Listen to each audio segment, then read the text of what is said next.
E começa agora mais um episódio de O Preço da Pressa com um querido Gabriel Ranier, cofundador da Find Me. A gente vai bater um papo sobre a história dele, as descobertas, as muitas soluções e os perrengues também, né?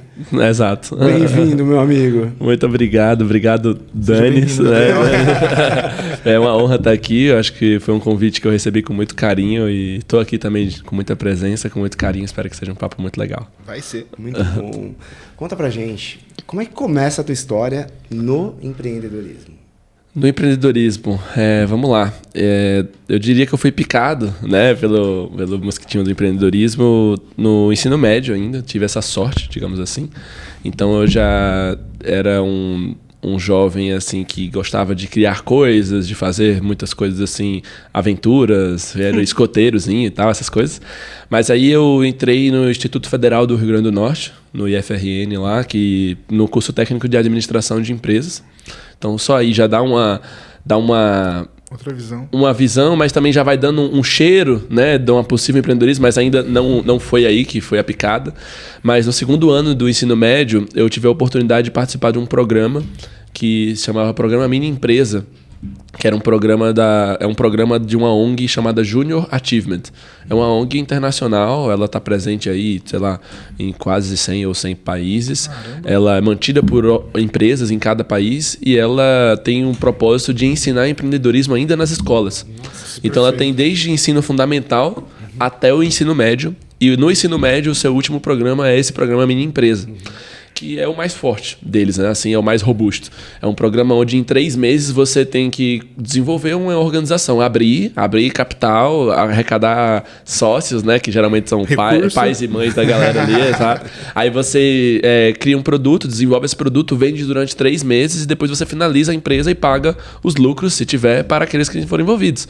Isso com adolescentes ali de 15, 16 anos, né? Isso, a perspectiva. É um programa incrível, assim. É uma aula que eles dão ou é uma escola para isso? Não, eles pegam várias escolas e nessas escolas eles juntam umas turmas de 30 pessoas, mais ou menos. E aí essas turmas de 30 pessoas, por exemplo, lá no IFRN, como é um instituto com muitos alunos, eles às vezes faziam 2 ou 3 empresas. Cada empresa dessa com 20 a 30 pessoas, 20 a 30 adolescentes. E cada empresa dessa tem os advisors, que são os conselheiros ali, que geralmente são empreendedores voluntários. Uau, olha isso. E aí esses empreendedores... e eu tive a honra também de ser voluntário depois, como advisor, acompanhando outras empresas ainda em Natal. Mas aí é legal porque eles tinham alguns módulos ensinando o básico, assim, sabe? Beabá mesmo, do tipo de empreender ali em 4 áreas. Então, geralmente você tem um cara que é de finanças, e aí você tem módulo de finanças, você tem um cara que é de marketing e vendas, você tem um cara que é de operações e produto, e você geralmente tem 3 advisors ali que vão trazendo esses módulos, mas com muito mais do teu conhecimento prático. Uau. E ajudando. E a galera tem tipo isso, você tem um cronograma para ir desenvolvendo. Então, no nosso caso, por exemplo, a gente desenvolveu aventais na época. Aventais customizados. A maioria das soluções são assim, são relativamente simples, sabe? Não são produtos complexos, até porque o foco é desenvolver o conceito, né? Então você tem... Geralmente você tem sabonete, você tem alguns dispositivozinhos, você tem, sabe? Eles agora estão fazendo... Agora não, já faz uns anos que eles fazem uma mini empresa também na UFRN, na universidade. Às vezes nos cursos de Química e Administração, aí eles conseguem fazer soluções mais complexas. E é legal porque tem uma competição entre essas empresas, tem uma feira. E acontece aqui, acontece em São Paulo, acontece em Natal, acontece, eu acho, em todas as capitais do país e algumas cidades do interior também, se eu ouso falar. E aí, enfim, nessa experiência foi onde eu tive essa primeira picadinha que eu falei, nossa, que legal isso. Tipo, muito além do que eu estava aprendendo já nos primeiros 2 anos do ensino técnico de administração, mas era botar a mão na massa. E dentro dessa mini empresa, eu ocupei o cargo de diretor de operações, né? Ou seja, eu cuidava do fluxo de produção. Então eu tinha que falar com o fornecedor do tecido, só 30% pode ser terceirizado. Então a gente tinha que fazer toda a estilização dos aventais dentro da empresa, dentro da sala. Então a gente começou a coletar aquelas placas de raio-x para fazer stencil e tal, e vender. Enfim, eu gostei muito desse modelo. E aí quando acabou, depois desses 3 meses, eu lembro muito que eu cheguei hoje um grande amigo meu, no qual eu sou padrinho de casamento, inclusive. Mas na época ele trabalhava na Junior Achievement de Natal.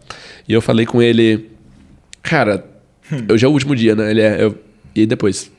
Eu gostei disso aqui. Que Pode dá pra continuar fazer? brincando? Exato. E aí ele fez... Cara, existe um núcleo de ex-achievers, que o nome de quem participa são achievers que chamam, que é o Junior Achievement, né? E o achiever é quem participou dos programas. E existe um núcleo de ex-achievers no Brasil chamado Nexa. E tinha o do Rio Grande do Norte, que já estava um pouco parado, que esse cara ele tinha sido também um dos presidentes por um tempo. Depois ele virou funcionário da JA, né? Do Rio Grande do Norte. E ele tava meio parado lá, tava meio sem gerência. E ele meio que me apresentou e eu meio que saí do último dia de ativo pra gerência. Direto. E aí arrastei mais uns 2 amigos meus que estavam ali dentro da minha empresa junto comigo. Sangue e a gente novo. assumiu a gerência ali pra poder... Sobrevida. Já começa... Muito sim. maior. Vamos fazer isso acontecer. Então a gente entrou com um gosto de gás assim e começamos a... Quantos anos? Eu tinha 16, eu acho. Caraca, prematuro. Eu acho que eu tinha último. 16. Você já viu isso? 16 anos, velho. Sangue no olho já tava brilhando. Não, a oportunidade. Oportunidade também. Eu nunca vi essa oportunidade. Eu admiro muito a Junior Achievement, fui voluntário por muito tempo ainda, de vez em quando eu ainda estou bem próximo, mas eu acho incrível isso, porque assim, eu sou uma pessoa que tem minhas críticas quanto à educação formal, o sistema de educação que nós temos hoje, sabe? Essa educação industrial, segmentada, que foi formatada lá durante as primeiras revoluções industriais e até hoje, quando tudo mudou, a gente ainda continua desse jeito. E projetos como esse da Junior Achievement traz a oportunidade desses jovens experimentarem coisas que o ensino não traz. Né? E isso foi muito o que aconteceu comigo, porque a partir daí eu mudei completamente a rota do que seria uma rota normal de um jovem que faz o ensino médio, entra numa faculdade, depois vai buscar um emprego e tal, etc. Não, eu comecei a empreender daí e não parei mais. Isso, nesse momento, mudou a sua postura como aluno? Porque parece, a forma como você fala, isso te deu um gás que deve ter impactado positivamente outras áreas também. Eu diria que sim, impactou positivamente outras áreas, mas não sei se exatamente a escola. E atrapalhou outras, né? Porque assim, a hora que você começa a ver que tu ganha dinheiro com uma área, aí você vê que todas as outras não tem tanto sentido. Mas na verdade, assim. para eu começar a ganhar dinheiro, demorou. Hã? Pra começar a ganhar dinheiro, demorou. A vontade, né? Mas o simples fato de eu ver, nessa mesma dinâmica, só o dinheiro que não tinha, mas de eu ver que eu aprendia muito mais, ou pelo menos uma intensidade muito maior numa dinâmica ali dentro desse núcleo, gerenciando um evento. Então, por exemplo, coisas que a gente fazia na gerência desse núcleo. A gente tinha um grupo de associados que participavam desse programa e a gente tinha que manter esses associados, que eram ex-achievers, ainda na trilha de empreendedorismo. Então, a gente tinha que fomentar esse ecossistema de empreendedorismo na cidade. Então, a gente fazia eventos, fazia empresários sombras, fazia visita técnica, a gente começava a se conectar com os empresários da cidade, tudo de maneira voluntária. Era tudo de maneira voluntária. Então, eu já trabalhava boas horas ali, de maneira voluntária, sem ganhar dinheiro nada com isso, mas porque eu já aprendia muito, eu já gostava disso. E aí eu falava, tô aqui organizando um simpósio, trazia 5, 6 empresários para um evento para 100 pessoas, movimentando, mudando a vida de um bocado de jovem, aprendendo pra caramba da organização antes, durante e depois. Às vezes o tesão de ir numa sala de aula já não era tão grande. Te entendo total. Pois é, e aí, então assim, quando o meu técnico de administração, então assim, eu fiquei 1 ano dentro dessa gerência ali, só focado nela, totalmente voluntário, trabalhando bastante já, gostando desse ritmo, sendo que isso me permitiu me conectar com vários empresários da cidade. Network fudido. Exato, eu comecei a ter um network muito bom, muito cedo. Então, e aí esses empresários começaram a ver que, esse menino aqui tem força de vontade, pensa diferente, começaram a me chamar, às vezes, para poder... passa um dia aqui, trabalha aqui, etc. E até nesse processo, um dia, o Ítalo, que eu tinha sido advisor júnior junto com ele de uma outra empresa e tinha chamado ele para outros eventos e tal, é um grande amigo meu até hoje também. Ele era um empresário de Natal que tinha uma das consultorias de maior sucesso lá na época. E ele, dentro dessa consultoria, dentro desse grupo, ele abriu uma das primeiras aceleradoras do Nordeste. Na ideia de pegar ideias ali, estou falando de 2014. Então, pegar ideias ali num ecossistema ainda muito incipiente de startups no Brasil. E ele pegava ali ideias para tentar desenvolver com o know-how da consultoria, às vezes investimento e tal. E não tinha dado muito certo nos primeiros anos, mas quando foi mais ou menos 2015, a gente já trabalhando junto em projetos de voluntariado, ele fez... Gabriel, tem esse projeto, uma das startups aqui da aceleradora que meio que está pausada, é essa daqui.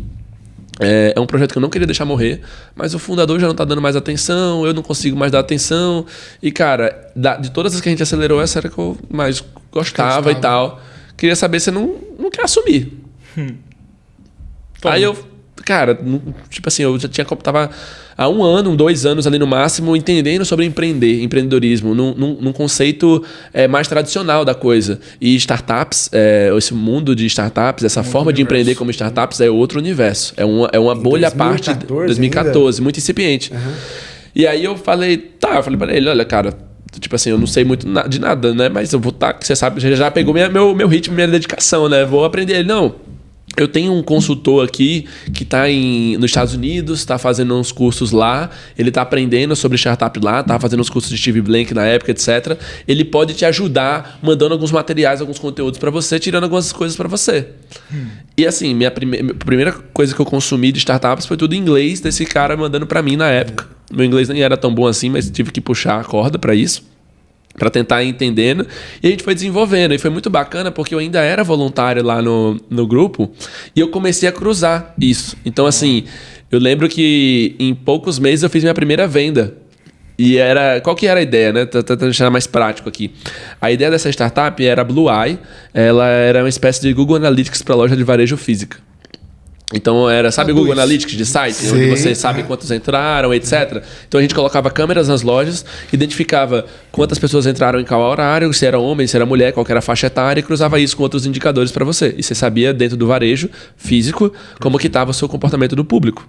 Uma ideia bem à frente do tempo. Tanto que a tecnologia ainda não era avançada naquela época. Reconhecimento facial, analítico de vídeo. Putz, hoje em dia, na Fime, a gente tem dentro do nosso ecossistema soluções de analítico de vídeo que eu olho assim e faço, meu Deus, se eu tivesse acesso a isso aqui há 10 anos atrás, a gente teria deslanchado, mas a gente acabou que não tinha muito. Era uma solução bem embrionária. Era muito difícil de operar. Mas assim, eu tinha aquilo na mão, tinha um protótipo assim na mão na época, que eu nem tinha visto rodar ainda, sendo que eu estava na gerência do outro lá, eu tinha organizado uma visita técnica com alguns associados para o maior grupo de franchise de Natal. Que era dono de todas as lojas Boticário, quem disse Berenice, Swarovski, lá de Natal.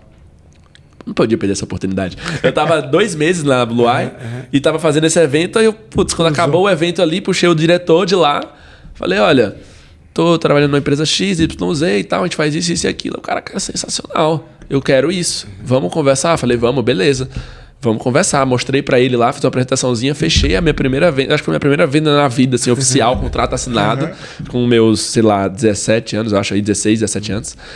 E aí eu acho que eu tinha 16 ainda, sei lá, por aí. E aí eu fechei essa venda com uma venda piloto para 5 lojas inicialmente. De cara, tipo assim, na primeira reunião a gente falou, não, vamos botar em 5 lojas, vamos ver como é que funciona e tal. Eu falei, top, beleza. Cheguei lá, depois pro Ítalo lá, pro meu chefe na época, né, e falei, cara, olha aí, consegui e tal, etc, sei o quê. Aí ele, beleza, agora a gente só tem que ter um produto, né, pra botar lá. Eu tava pensando nisso na hora que você tava falando. Eu falei assim, beleza, eles vendeu, mas vendeu o quê? Cara, tinha que plantar. Então, o que é que eu fiz na época? Eu comprei umas câmeras daquela Positivo mesmo, no shopping. Chamei aqueles maridos de aluguel lá pra implantar comigo lá nas lojas. E todo dia, quando eu voltava, quando eu trabalhava, quando eu chegava na reta final do trabalho, assim, aí eu pegava as câmeras e ia olhando as fotos. E você mesmo ia fazendo inteligência artificial. A inteligência artificial. Era você. Por os primeiros meses foi isso. Inteligência humana, rapaz. Pra poder entregar pro cara. Aí eu botava isso numa planilha, gerava um dashboard e no outro dia de manhã eu entregava pra ele. Eu falava que as lojas fechavam às 10. Era isso, as lojas fechavam às 10. Aí quando era 10 horas da noite, eu pegava as fotos que iam bater, porque tinha um sensor de foto. Entrou uma pessoa, ele batia uma foto. E aí depois a gente começou a otimizar, tipo, pra não bater foto duplicada, mas no começo era... E aí 10 horas da noite era quando eu começava. Então eu trabalhava, fazia todo o meu dia. Quando era 10 horas da noite as lojas fechavam, eu pegava. Aí eu dizia pra ele que ficava renderizando a inteligência à noite. E aí de manhã, 8 horas, estava disponível pra ele. Caraca. E aí, mas assim, a gente ficou assim por poucos meses, porque a gente recebeu conseguiu passar, enquanto isso, conseguimos passar no Startup Brasil. Que foi onde eu tive a experiência de participar da minha primeira aceleração de empresas. Então a gente... Como é que isso apareceu? Então, o Startup Brasil. O Startup Brasil ele era um programa do governo federal que conectava startups a aceleradoras. Como era um ecossistema ainda muito incipiente, tinha aceleradoras em alguns cantos do Brasil, tinham startups espalhadas em todo o Brasil, mas ainda não tinha essa conexão. Então, o Startup Brasil, ele fazia essa conexão e investia dentro dessas empresas, em aporte de bolsas e tal. Então, era um edital. Porque você está falando de algo dinheiro do governo. Do dinheiro do governo, CNPq. Você estava muito à frente. Então, na minha percepção, parece que você estava isolado. Como é que isso chegou? Então, tem um programa muito importante de aceleração. Como é que isso chegou para você? O grupo de consultoria lá, que eles já tinham uma aceleradora, né? Então, eles já estavam bem atentos nisso. Sim. Então, eles que fizeram o edital nessa época, inclusive. Show. Então, eles só falaram, olha, passamos. Aí eu falei, pô, massa. Mas assim, agora a gente vai ter que ter um CEO de verdade, né? Porque era um moleque de 16, 17 anos com o nome do negócio. Aí ele falou, então... Aí ele Como moleque? Alguém aqui vendeu? Eu vendi. Pois é. Mas eu mesmo não tinha know-how para aquilo, né? De nenhuma forma. Nem know-how técnico, nem know-how emocional, estrutura. Era um jovem ali. E aí, nessa época, aquele consultor que estava lá nos Estados Unidos me mandando conteúdo, ele voltou pro Brasil para assumir como CEO. E eu fui braço direito dele ao longo de uns 2 anos de Blue Eye, basicamente. Então a gente foi acelerado pela Tecmol na época em Belo Horizonte. Então foi a primeira startup do Rio Grande do Norte a ser acelerado fora do estado, assim, por uma aceleradora grande, recebeu um aporte. E cara, ali já mudou minha vida completamente, né? Então, assim, aí era o ponto que eu falei da aula. Pô, eu já trabalhava 12 horas por dia naquela época. Então, como que eu ia pra escola, assim? Eu ia e eu ia pontualmente, assim, mas eu era o cara reconhecido por faltar. Sendo que a galera sabia que eu tava faltando porque eu tava fazendo tudo. E eu nunca tirei nota baixa, eu sempre passei tudo na média, tive essa facilidade. E as matérias técnicas, quando eu ia, o professor ficava feliz e dizia, Gabriel, compartilha com a gente. Show, perfeito. Porque eu estava aprendendo coisas muito novas do ambiente da gestão que numa universidade ou num instituto federal que eles não têm esse acesso tão fácil, nem num momento tão inicial. Por quê? Porque eles geralmente são professores, e os professores geralmente são exclusivos. Teoria. Então eles são muito teóricos, porque eles não têm uma vida prática fora da instituição. Então eles bebem muito de teoria, fundamentos de administração, etc. Que às vezes nem é. Se você for pegar um Kevenato, algo do tipo, um fundamento de administração que a gente tem hoje, que é ensinado nas faculdades, é coisa do século passado, assim, não, cara. Não funciona. É tipo assim, é algo que a teoria da administração que nós temos hoje realmente consolidada é de um mundo que é completamente diferente do mundo que nós vivemos hoje. E da forma de se empreender quando a gente fala em empreender em tecnologia, principalmente. Então, tinha essa troca, era legal. Tanto é que, para eu poder me formar e concluir ali o ensino médio, eu tive que pedir ajuda dos meus professores para dar uma bonadinha nas faltas, né? E porque era tipo assim, eu tava o dobro de falta permitido e eu não conseguia colar grau por isso, mesmo tendo notas boas. E aí eu tive que conversar com todos eles e como eles sabiam da minha jornada, eles foram amigões ali e conseguiram me ajudar nessa. Mas enfim, aí teve esse processo, né? Recuperar aqui a linha do tempo. Junior Achievement, Nexa, Blue Eye. Nexa é o núcleo, né, de ex-achievers. Então, Nexa, Blue Eye. Aí a Blue Eye fechou em final de 2015, porque o dinheiro do Startup Brasil acabou. Certo. A tecnologia ainda não estava muito bem desenvolvida e a gente estava vendendo mais do que conseguia entregar. E aí os sócios na época, não era sócio, não, os sócios na época decidiram não continuar aportando grana do bolso deles. Entendi. E nem capital, tentamos capital outra rodada na época, não deu certo. A Blue Eye fechou. No outro dia eu já tinha algumas propostas na mesa. Porque tinha gente que estava sabendo que a Blue Eye ia fechar antes mesmo de eu saber. Mas como é que isso aconteceu? Que parece Natal é um vocês ovo, vendiam. Né? Natal é isso aqui, né? Você disse que vocês vendiam mais do que conseguiam entregar. Porque a tecnologia era muito difícil de se programar na época. Você era a tecnologia? Não, tinha eu nesse ponto, mas a gente com as bolsas do Startup Brasil, a gente trouxe uns caras muito bons de tecnologia. Então, os caras que faziam doutorado em analítico de vídeo e não sei o que lá. Então, os caras para desenvolver um produto mesmo ali. Sendo que, na época, as bibliotecas de tecnologia existentes na área de analítico de vídeo eram muito poucas, era muito escasso isso. Então, assim, o que hoje em dia, seu celular faz um analítico de vídeo hoje, se você quiser, né? É uma coisa exponencial. Naquela época não tinha, então a gente ficou batendo muito na ponta de faca com isso. Sendo que a proposta de valor era sensacional. Então a gente vendia isso como água, sendo que não conseguia entregar. E aí é um tiro no pé, né? Por isso que você falou sobre ideias não se vendem sozinha. Não é só sobre vender a ideia sozinha, né? Tem a alguns aplicabilidade dela também. Também. Né? Tem alguns aprendizados para eu ter falado aquilo. Ah, que legal. Agora eu entendi. E isso pra gente é tão surreal, né? Porque você vendia, né, nessa época, uma coisa que não existia. Pra gente é o oposto, né? Tem que produzir pra caramba pra depois vender. Não, eu aprendi muito e eu acho que quando você fala de startup, você tem muito isso do vende depois entrega. Totalmente. Eu aprendi muito nesse modelo. Por quê? Porque existe um conceito dentro do mundo das startups que é o MVP, né? Que é o mínimo produto viável. Então, às vezes, você nem precisa... Você pode estar validando uma ideia. Então, assim... já vi muitos amigos empreendedores validando um negócio só com a landing page na internet. Tá aqui. Se o cara tá convertendo aqui nessa landing page é porque essa ideia tem proposta, mas eu não tenho mais nada além dessa landing page. Nossa, uma landing page de 1 milhão. É, tipo isso. E aí depois que o cara... aí é tipo isso. Você contratou e às vezes você bota na landing page, às vezes até pra pagar alguma coisa, algo do tipo. Perfeito. E se você não quiser fazer depois, você devolve o dinheiro, você cancela, mas você pelo menos validou aquela ideia. Então o conceito de MVP, na ideia de conceito, ele vai muito nessa ideia de você validar hipóteses antes de você construir algo. Economiza tudo, né? Economiza tudo, exato. Aí quando você tá... E isso é um ponto que é um grande diferencial de empreender no modelo de startup e empreender no modelo tradicional. Quando você vai no modelo tradicional, você tende a ter um plano de negócios muito elaborado antes de tirar aquilo do papel. Sendo que a gente... no modelo de startup, eu sempre gostei muito disso, é que a gente parte do princípio que a gente não sabe de nada.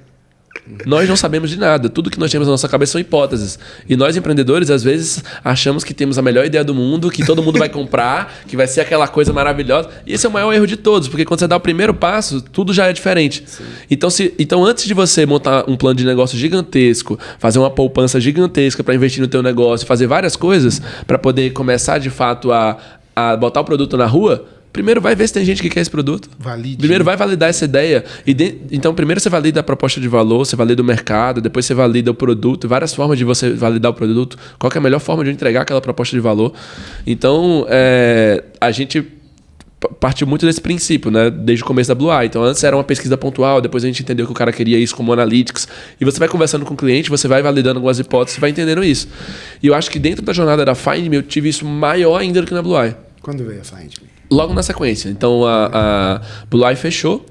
E aí, eu já recebi o convite para entrar na Find Me na mesma semana, assim. A Find Me já existia desde 2014, então ela já estava quase 2 anos no mercado, isso era final de 2015. Mas ela tinha uma ideia que não tinha conseguido sair do papel. Era muita produção, eram 6 caras lá envolvidos que não tinha cliente, não tinha faturamento, já tinha até captado investimento. Caramba! Então, tipo assim, eles estavam muito travados. E na época eu fiz até um artigo meu para tentar entrar numa faculdade na gringa na época, que era tipo a maior decisão da minha vida, que foi quando acabou a Blue Eye. Aí eu tinha a opção de entrar na Find Me, eles me ofereceram 1% da empresa, R$200 por mês, ou de entrar naquele grupo que era sócio da Blue Eye como consultor. Eles falaram, cara, vem pra cá, que eu ia ser o consultor mais jovem lá, mas ia aprender com os caras que já eram consultor de negócio, que eu já aprendia diariamente. Na época eu recebia um salário próximo de R$2.000 por um jovem de 17 anos ali. 10 anos em atrás, Natal, nossa. Exato, ia ser fantástico. Mas do outro lado eu tinha 1% de um negócio que não tinha faturamento, não tinha cliente, na verdade já tinha endividamento. 1% em dívida. Jovem ali, né? Mas assim, na época, o que foi que me fez tomar a decisão para esse lado? Era que eu ainda tava com aquela coisa borbulhando de empreender. Desde o ensino médio. Eu falava, cara, eu quero continuar empreendendo. Como consultor, eu não vou empreender. Eu quero continuar empreendendo. A gente tá falando de quanto tempo aí? 2015. A parte do ensino médio pra cá. 2 anos. 2 anos. Foi mais ou menos de meados de 2013 que eu fiz o programa Mini Empresa até 2015. Então eu já estava há 2 anos ali praticamente vivendo empreendedorismo. Eu queria continuar porque ainda tinha muita coisa para desbravar ali. Tava vendo que aquilo tava me dando um tesão de fazer, sabe? De aprender, de me desenvolver. Mas eu não tinha nenhuma visão ainda. Eu não tinha nenhuma visão de dizer assim, eu quero fazer um unicórnio, eu quero fazer tal coisa. Nada, era só sentir. E isso foi o mais legal porque quando você é adolescente, você é muito conduzido. O que é que você vai fazer? Não é? O que é que você vai fazer na faculdade? O que é que você quer ser quando crescer? Advogado. Então você é sempre conduzido a isso. E eu era um adolescente já que eu não conseguia ter isso, clareza nisso. E quando eu comecei a empreender, eu comecei a entender que, cara, eu já posso fazer o caminho agora. tô aqui no lugar que eu não preciso escolher o que eu quero fazer lá na frente, porque eu já posso começar a fazer agora. Empreender, seja o que for. Sabe? Construir, seja o que for. Então, assim... E eu não fui me especializando, eu fui empreendendo. E isso, pra mim, foi uma coisa que, tipo assim, me levou muito. Hoje em dia, eu me considero, né, no mínimo entusiasta de mindfulness, né, e tal, de tentar ali realmente estar no momento presente, mas eu diria que lá foi um dos primeiras portas de mindfulness que abriram pra mim. Foi porque eu entendi que, cara, o momento presente pode ser feito e vivido agora sem eu estar me preocupando com o depois. Ainda mais porque eu era jovem que, tipo assim, putz, não estava passando uma necessidade muito grande. Meus pais são de classe média baixa, mas são estáveis, etc. Então, tipo assim, não tive tanta dificuldade em casa. Podia arriscar. Entendi. E meus pais, eles sempre deixaram eu fazer, tipo assim, o que eu quisesse. Eles nunca tiveram, vai ser médico, algo tipo. Não, era sempre, tipo assim, eles sempre me deixaram muito livres. Isso é uma coisa que eu agradeço muito a eles até hoje. Então, eu sabia que eu podia, tipo assim, não entrar numa faculdade ou fazer qualquer coisa, porque eu ia me desenvolvendo, porque eles sabiam também que eu era meio consciente, ele meio que ia ser um ciclo virtuoso, né? Eles me davam liberdade, eu usava essa liberdade com responsabilidade. Show. E isso ficava... exato. E aí, eu optei entrar na Find, na época. E isso foi um momento muito... Foi uma decisão muito difícil para mim, foi um momento muito intenso, porque assim, em 2015, e aí começa o ponto de autoconhecimento, eu acho que também principal. Eu diria que essa 2015 para 2016 ali, foi onde eu comecei a ter essa visão do empreendedorismo como uma jornada de autoconhecimento. Por quê? Porque eu estava... no auge da Blue Eye, né? Tipo assim, uma experiência fantástica, me achando de certa forma, né? Tipo assim, estamos construindo um negócio legal. A gente tinha passado na aceleração. Eu tinha sido selecionado pela Fundação Estudar, que é uma organização até do Jorge Paulo Lema, exato. Eles fizeram um prêmio em 2015, que foram os 50 jovens fora de série, recomendados por várias organizações, teve toda uma seleção e eu fui dentro desses jovens. Então, na época, eu vim para São Paulo com pessoas assim, jovens incríveis, que na época eu até fiquei me sentindo mal porque eu tô nesse grupo, porque eu era o único empreendedor. Todos os outros, eles eram... Tinha um outro amigo meu, que é amigo até hoje, que era empreendedor social. Ele gostava de ONGs, desenvolvia ONGs, estava empreendendo socialmente. Mas todos os outros eram aqueles nerds acadêmicos de Olimpíada. E assim, mas era uma galera... Genial. É tipo assim, tinha uma menina que conseguiu... com 16 anos, 17 anos, criar uma esponja a partir de um minério X que ela encontrou que extraía o petróleo da água. Uau! Era um negócio de um cara um menino lá que tinha 15 anos e tinha sido campeão tanto da Olimpíada de Astronomia da América Latina quanto da Olimpíada de Cartografia. Não, eram umas coisas assim que eu ficava, meu Deus, o que eu tô fazendo aqui? O que eu tô fazendo? Exato. E assim, essa galera hoje toda, principalmente por ter sido premiada na Fundação Estudar, eles foram... estudar em Harvard, Yale, Duke, etc. É uma galera que se formou do ano passado para cá agora. A gente ainda tem um grupo no WhatsApp com essa galera. Com certeza um presidente do país deve sair de lá. Pelo menos um candidato, né? O meu voto já tem.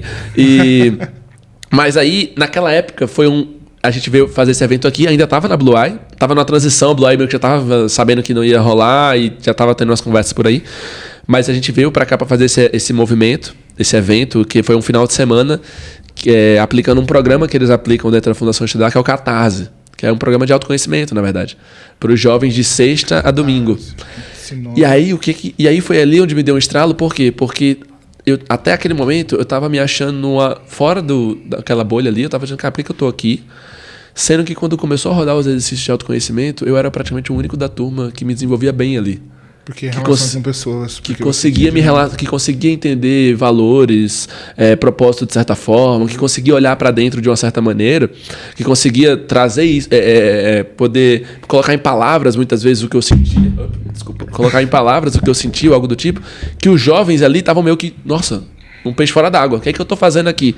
Como que faz isso? E eu comecei a ajudar alguns jovens em perguntas, em desenvolvendo isso. E eu fiquei, caraca, agora eu sei o que eu tô fazendo aqui. Quase isso. É que a inteligência de uma pessoa muito nerd, normalmente ela é interna demais, né?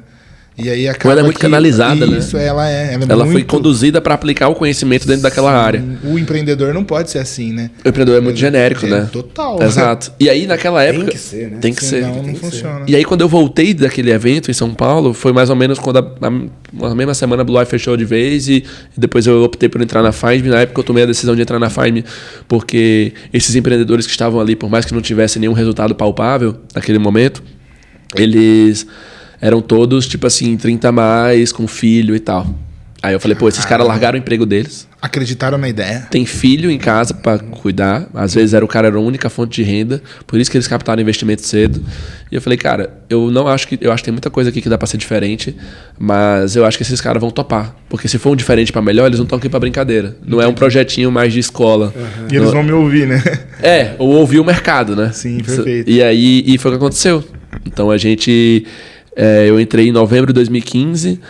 No momento que a gente entrou, a gente já estava ouvindo o mercado para poder pivotar a solução. Então, na época, a gente tinha uma ideia que era um produto para monitorar cachorro, criancinha, vovozinho e tal. E aí a gente estava tentando vender esse produto e um cara falou, olha, eu até compraria para botar na minha chave do carro, na minha filha, mas se você tiver um desses para botar nos meus vigilantes, eu compro quanto você tiver aí. Caraca. E o cara era dono da maior empresa de segurança de Natal na época. Tenho. E a gente, por que você precisa? Eu adapto agora. E a gente, por que você precisa disso? E aí a gente começou a entender a dor, começou a adaptar o produto para isso, largou as outras coisas, começou a pivotar a ideia. Eu tinha acabado de entrar e meu foco era, cara, essa galera tá muito preocupada em conceito, produto, chip, etc. E eu, pela minha jornada anterior, eu já entendi que... Negócio. Tem que vender. Sim, não adianta de nada você ter aí o melhor produto do mundo, você não vende. Então, a melhor validação de negócio é cliente pagando. Uhum. Então, não estava nem aí para captação de investimento, estava aí para dinheiro do cliente. Dinheiro do cliente. E aí eu comecei a tentar gerar receita de toda forma, às vezes com outros MVPs que a gente foi fazendo, eu fui me envolvendo nisso, fui me especializando nisso. E a gente também começou a entrar lá, na época, os sócios, numa ideia de tipo, cara, a gente precisa de uma aceleração. E eu contei um pouco da experiência que eu passei, e aí os caras, não, a gente precisa de uma aceleração igual você teve lá com a Blue Eye e tal, vamos atrás. A gente começou a aplicar em vários editais, e aí na época, esse edital já fui eu que fiz. Que eu apliquei o edital já focado na ACE, na época, que era a melhor aceleradora da América Latina, por 3 anos seguidos. E a gente teve a sorte deles abrirem naquele momento, isso já era mais ou menos janeiro de 2016, já tive a sorte deles abrirem naquele momento uma aceleração que eles chamaram de ACE Start, que era uma aceleração para pegar no ambiente da validação. Então, geralmente, a aceleração ela já pega o cara que tem um track record, tipo assim, já vendeu, já vende alguma coisa, já tem um certo base de clientes para acelerar ele. Entendi. Sendo que eles começaram a entender que, como o ecossistema ainda estava muito incipiente, ele tinha que pegar o empreendedor antes para poder formar ele, para depois ele conseguir tracionar melhor, para depois valer a pena dele investir. Porque às vezes falta o dinheiro para dar a ignição, né? Aquelas máquinas grandes para dar partida, vai muita energia. Não, e às vezes falta know-how. Tanto é que esse start não investia dinheiro, era só know-how. Foram 4 meses, a gente se mudou para São Paulo por nossa conta, se viramos aqui por 4, 6 meses por nossa conta, para poder pegar o know-how da aceleradora, como validar um negócio, como construir um negócio, como estruturando isso. Para fazer essa alavancagem. Criar uma base para depois você alavancar. Muita coragem também. Não, total. Eu imagino. E aí, onde que tá a confusão toda? Porque do autoconhecimento que eu falei, né? Porque em 2015 eu tava lá, pô, prêmio Jovens Fora de Série, Blue Eye, etc. Quando chegou no final de 2015, aí eu tava... Quando teve esse negócio do Jovens Fora de Série, eu falei, pô, dá pra estudar fora, ó. E tem bolsa ainda, nem sabia disso. Os jovens tudo já se preparando há 3 anos para poder estudar fora. Eu falei, cara, não, quero sair, quero estudar fora. Aí eu comecei a montar um application, Então eu fazia o IFRN, ainda que não deixou de existir. Eu fazia e trabalhava na Blue Eye já, próximo das 12 horas por dia ali. E comecei a estudar inglês e estudar para as provas na época que tinha que fazer para poder aplicar para estudar fora. Sendo que era meu último ano do ensino médio, então eu também tinha que estudar para o Enem, caso não fosse estudar fora. Uhum. Então eu comecei e como eu tava faltando muita aula, e a grade no IFRN é trocada. Tipo assim, eu tive biologia, porque como tem um curso técnico junto, então eles não preparam você pro Enem, eles preparam você pra vida ali. Perfeito. Então o primeiro e segundo ano eu tive biologia. No terceiro e no quarto, que são 4 anos lá, eu já não tinha mais biologia. Sim. Matemática eu só fui... Não, eu já não tinha mais matemática. Biologia eu só fui começar a ter no terceiro ano.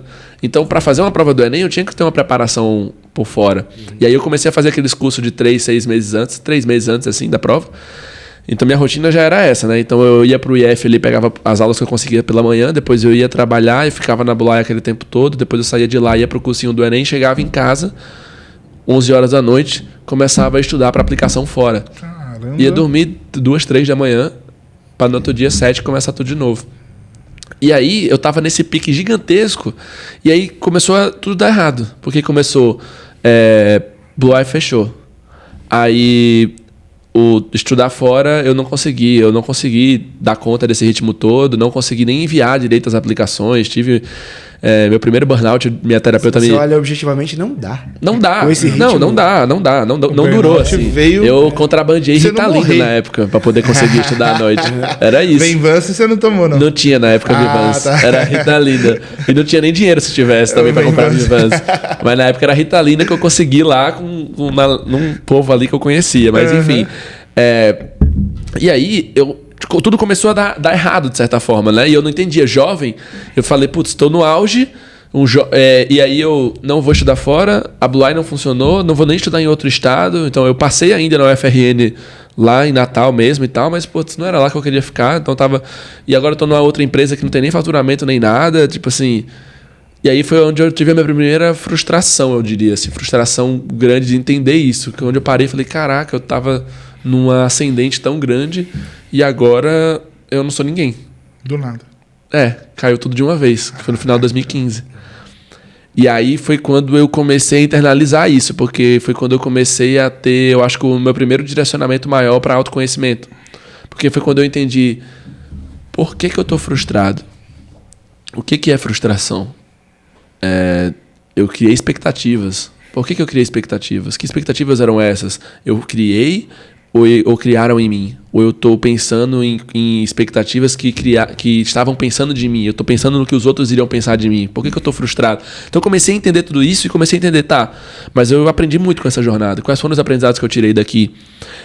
E o que eu posso levar isso daqui para frente? E o que eu posso fazer para não me frustrar de novo dessa forma? Perfeito. E foi quando... E eu lembro que eu passei um final de semana trancado no meu quarto, lá na casa dos meus pais, na época, com várias anotações. E foi quando eu fiz tive minha primeira epifania, que eu digo, que eu anoto tudo desde aquela época. Porque nessa época, quando eu estava nesse turbilhão de coisas, eu falei, cara, eu preciso ser produtivo. Eu preciso ser o máximo de produtividade possível.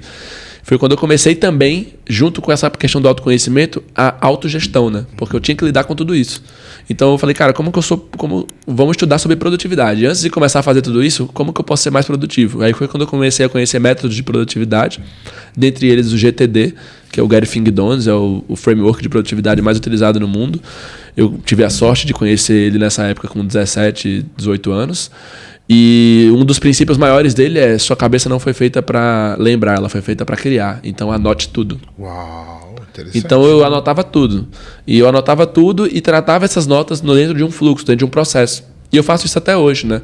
Então eu diria que autogestão e produtividade talvez seja um dos temas que eu mais sei dentro do que eu sei, porque eu faço isso há 10 anos, assim, né? Dentro da minha vida, com um olhar de melhoria contínua sempre.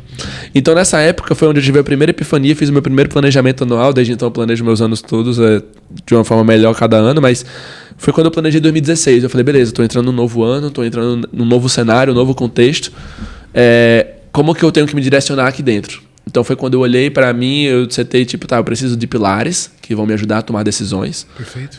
Esses pilares eles têm que estar ali relacionados a alguns dos meus valores, né? Coisas que são ali que eu viver, porque foi quando eu entendi que... E eu também, mais uma vez, tive a sorte de ver isso muito cedo, né? Porque eu acho que muita gente, ela às vezes vive uma carreira inteira ou faz uma faculdade inteira e para depois descobrir o que quer ou saber que não quer, né? E eu tive a sorte de ver isso muito cedo. E eu diria que isso foi o grande diferencial assim, da minha vida, foi eu saber isso muito cedo.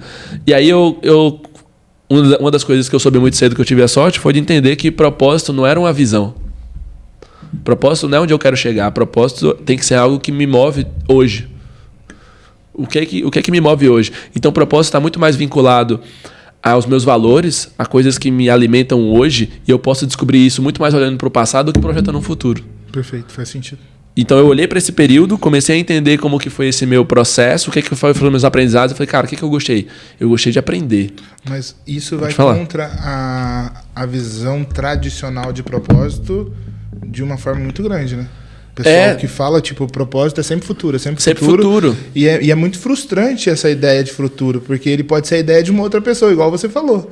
Quando você olhou desse jeito, você olhou pra dentro de você. E outra, futuro não existe, né? O futuro não pode não existir. Vem uma pandemia, acaba então, tipo assim, você vai viver a vida toda em busca de um propósito que é projetado na frente, que é uma coisa que não existe, e quando você chegar lá e não existir, ou se você chegar lá e existir, e agora acabou sua vida, qual que é o próximo passo? Sim, verdade, faz sentido. Essa parte Cara, essa visão é incrível. Eu vou levar pra minha vida. O elemento fundamental, parece, que faltou, foi tempo. Né? Tempo pra pensar. Porque esse ritmo todo não foi você. Acho que ninguém aguenta. Ninguém aguenta. Sabe? E eu fui, quase 10 anos depois, em processo terapêutico, fui entender, depois que eu tive um burnout de verdade, assim, de verdade que eu digo que aí não restava dúvidas, fui encaminhado a um psiquiatra, eu descobri que esse foi o meu primeiro burnout. E que eu já tive alguns. Prematuro. Eu já tive alguns ao longo da minha trajetória. Mas eu fui só, tipo assim, tapando a ferida e seguindo em frente. Tapando a ferida e seguindo em frente. Às vezes lidando melhor, às vezes não. Até que chegou um momento que isso abriu um buraco de vez, né? E eu tive que me reconstruir. Mas então, nessa época, foi quando eu comecei a olhar pra dentro. E é legal, uma coisa que é muito bacana, é que esses valores que eu consolidei na época, ainda muito inicialmente ali, com uma mentalidade que é tipo, muito menos constituída e complexa do que a que eu tenho hoje. Todos os anos, quando eu vou fazer meu review e meu planejamento anual, eu olho para esses valores novamente e todos os anos eles vão só se solidificando. Então tipo, na época eu tinha botado uns 6, 7 e hoje em dia são 4, mas eu consegui compilar as mesmas ideias. E eu não faço tipo, tô seguindo meus valores. Eu vivo e depois eu olho, eu tô vivendo de acordo com ele, então quer dizer que faz mais sentido ainda, porque eu tô continuando buscando essa direção.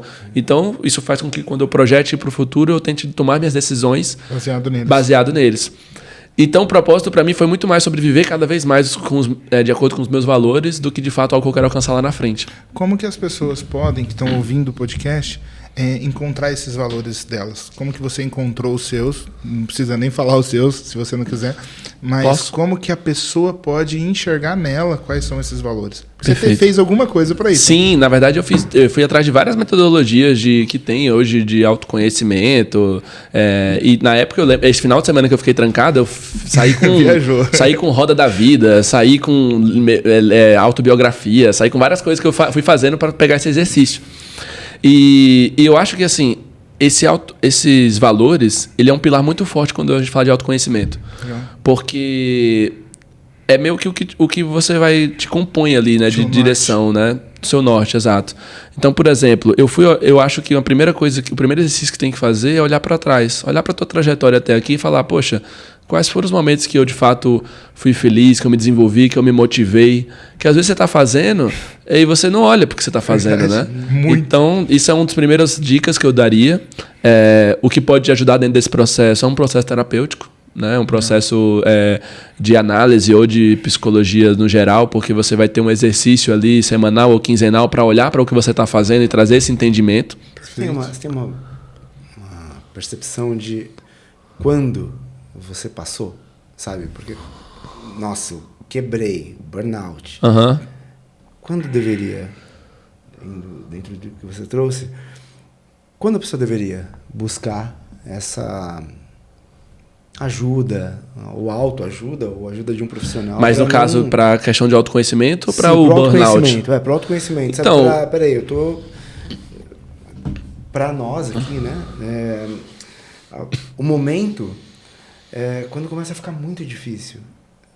Porque a coisa do empreendedor, a rotina do empreendedor, eu acho que é o que faz a gente quebrar, é que você está envolvido em muita coisa que você quer estar envolvido. Não são coisas chatas. Ninguém chega... não é que ninguém, mas é muito... as pessoas que mais têm burnout são as pessoas que mais gostam do seu trabalho. Que estão mais envolvidas naquilo. Dele, né? Elas estão mais envolvidas naquilo, porque justamente você vem uma energia espiritual, de certa forma, que transcende o físico. Perfeito. Então você está indo além do seu físico, você está indo além do seu emocional, está indo além do seu mental, aí você queima o pavio. E onde? O corpo não aguenta. Exato. O físico estoura. Sim. Onde você acha, tua experiência... Dan, eu acho que a pessoa não deveria esperar ficar difícil. Concordo. Eu acho que a pessoa deveria começar antes. Eu acho que quanto antes, melhor. Eu acho que se eu... Tipo assim, agora, beleza, a pessoa que tá ouvindo, talvez ela... Se não começou ainda, começa agora. Qual que é o melhor momento? Agora. Se você não começou ainda, agora. Agora, se você é um pai, começa com teu filho quanto antes. Porque eu acho que é isso. Esse autoconhecimento... Eu tenho uma sobrinha, né? Que ela vai fazer 8 anos esse ano.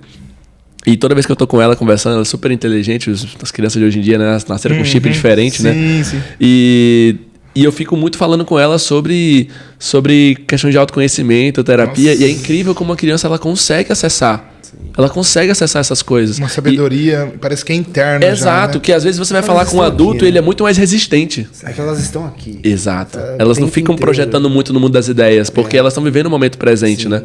Tem um livro ali. Qual? Deve estar aqui. Sobre Tantra Taoísta.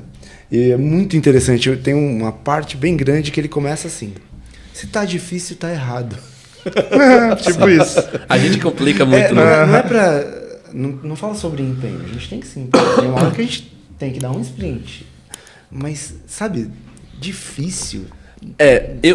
Eu acho que assim, eu mesmo tendo a sorte de ter conseguido ver isso muito cedo, não foi fácil. Muito pelo contrário. Eu passei muita dificuldade. E é aquele ponto que a gente falou antes. Eu caí em muita armadilha. Eu caí em muita armadilha. Por exemplo, quando a gente passou para ser acelerado na ACE, a ACE era a melhor aceleradora da América Latina. O maior número de êxitos até hoje na parte sul do mundo. Então, assim, eles investem em startups que eles buscam esse sucesso. Então, eu entrei lá com 19 anos. Nossa. Vim para São Paulo, larguei tudo, tranquei a faculdade que eu tinha acabado de entrar. Larguei namorada, família, vim para São Paulo sozinho, parei tudo e me dedicar só àquela aceleração. Tomei banho daquela água. E, cara, fazia tudo, assim, da porta para dentro, da porta para fora, trabalhando insanamente, mas assim, com tesão ainda, sabe? Sendo que comecei a cair numa armadilha, que era o quê? Até ali, eu não tinha pensado sobre o que eu queria empreender, como era eu como empreendedor. Eu não tinha entendido isso. Eu só estava construindo. E estava vivendo aquele momento presente. Estava usando a força para se locomover. Exato. E aprendendo com o momento presente, vivendo aquilo, gostando e tal, vivendo, aprendendo. Mas aí depois eu comecei, quando chegou durante a aceleração, eu comecei a ficar encantado por aquilo. Eu falei, cara, é isso. Quero um unicórnio, quero um exit, quero não sei o que lá, quero acelerar, quero 2 dígitos de crescimento por mês. Vamos lá, é isso que funciona. Porque o papel deles ali era fomentar isso, né? Perfeito. Sendo que, putz, ainda mais para se o adulto ele cai nessa armadilha, imagina um jovem de 19 anos. Nossa! E aí, quando foi acabando o processo de aceleração, depois de um ano e pouquinho, mais ou menos, ali em 2017, eu comecei, cara, tá acabando a aceleração, a Fime ainda não se paga, a gente tem inúmeras dúvidas ainda aqui de que esse negócio realmente pode dar certo. Eu tô com uma faculdade trancada lá que eu só posso deixar trancada mais um semestre. Senão eu perco. O que eu faço? Eu volto para a faculdade, eu abandono isso aqui, ou eu continuo de lá. Começou a vir essa dúvida de novo. Falou, opa, não dá mais só para viver de presente, não. Agora você também já está chegando, já tem seus 20 anos, já está começando já estava fora de casa, então tipo, já tinha que me sustentar, já estava vendo que o financeiro realmente pesava muito, que esse negócio ia demorar para virar. E aí eu comecei a projetar muito lá na frente. Eu comecei a dizer, cara, todo mundo se especializando em alguma coisa, eu não vou me especializar em nada. Eu vou ser esse cara genérico e quando que isso vai me pegar lá na frente? Será que isso aqui pode dar errado depois? Como que eu vou conseguir tal coisa? Medo, insegurança. Perfeito. E eu lembro que na época eu tive uma mentoria que foi uma das mentorias mais marcantes da minha vida. Que foi com o Pedro, que é o CEO da ACE até hoje, e tenho a sorte de dizer, também a honra de dizer que ele também é um amigo, assim, um mentor, que quando eu preciso eu ainda converso com ele. E eu converso hoje muito mais sobre pessoal mesmo do que sobre trabalho. Porque, sabe, a minha jornada de empreendedora, porque passei por momentos decisivos assim na Fime recentemente. Mas na época eu joguei tudo isso pra ele. Cheguei lá e joguei uma bomba. Eu tinha feito outras mentorias. Eu tive uma mentoria com um cara que eu admirava muito. E não deixaria de admirar por isso, mas que o cara chegou e falou, cara, sinceramente, acho que tá fazendo tudo errado, volta pra faculdade. O cara tinha me jogado essa uma semana antes. Eu tava tremendo na base. Ele foi o seu teste que a gente tava falando no sofá ali. Exatamente. Você quer mesmo? Exatamente. Pô, agora ele não tinha mostrado isso. Que você bolou isso? Nossa. Foi ele que mais te ajudou. E aí eu cheguei no Pedro, joguei tudo isso na mesa, me tremendo assim, ele fez, Gabriel, respira. Você acredita em... Eu lembro que foi uma pergunta muito certa. A primeira coisa que ele falou, depois de eu vomitar, ele fez, cara, você acredita em vida após a morte? Eu falei, cara, não, assim, não acredito. Aí ele falou, tá, então o que você tem é esse plano aqui, não é? Eu, Aí ele... E literalmente o que você tem é o hoje, porque o amanhã também não existe, correto? Eu falei, correto. Aí ele falou, cara, então você tem que fazer o que te faz bem hoje, correto? Eu fiz correto. Ele falou, cara, você tá muito avançado já pra tua idade. E você segue aprendendo todos os dias. Segue um degrau por vez, sem se preocupar com depois, e garante que você tá bem, tá gostando disso aqui. Porque se você acha de fato que quem é o dono do universo é o nosso cérebro, e o nosso cérebro ele só quer ter prazer. Ele só quer viver e ser saudável. Diminui dor. Exato, diminui dor, que na verdade é algo bem relacionado. Bem relacionado, né? perfeito. Não ter dor e, cara, chegar no fim da tua vida. E aquilo pra mim foi tipo assim... Nossa. Sabe? Que maturidade que esse cara tem, né? Não, ele é genial. E eu parei assim, eu falei, cara, de fato, por que eu tô me preocupando com tudo isso? Vamos abaixar a cabeça aqui e continuar buscando isso. Mas ao mesmo tempo, fui caindo nas armadilhas. Porque ainda assim, era tipo, o êxito da empresa, né? A vender a startup, ela recebe, se ela capta investimento, ela precisa dar retorno para esses investidores. Então, tem dois caminhos para uma startup que entra numa rota de venture capital. Ou você vende, ou você abre na bolsa. Entendi. Ponto. Acabou. Porque você tem que dar retorno para aquela galera que está ali. Então, eu fui construindo um negócio que ainda tinha esse propósito no final das contas.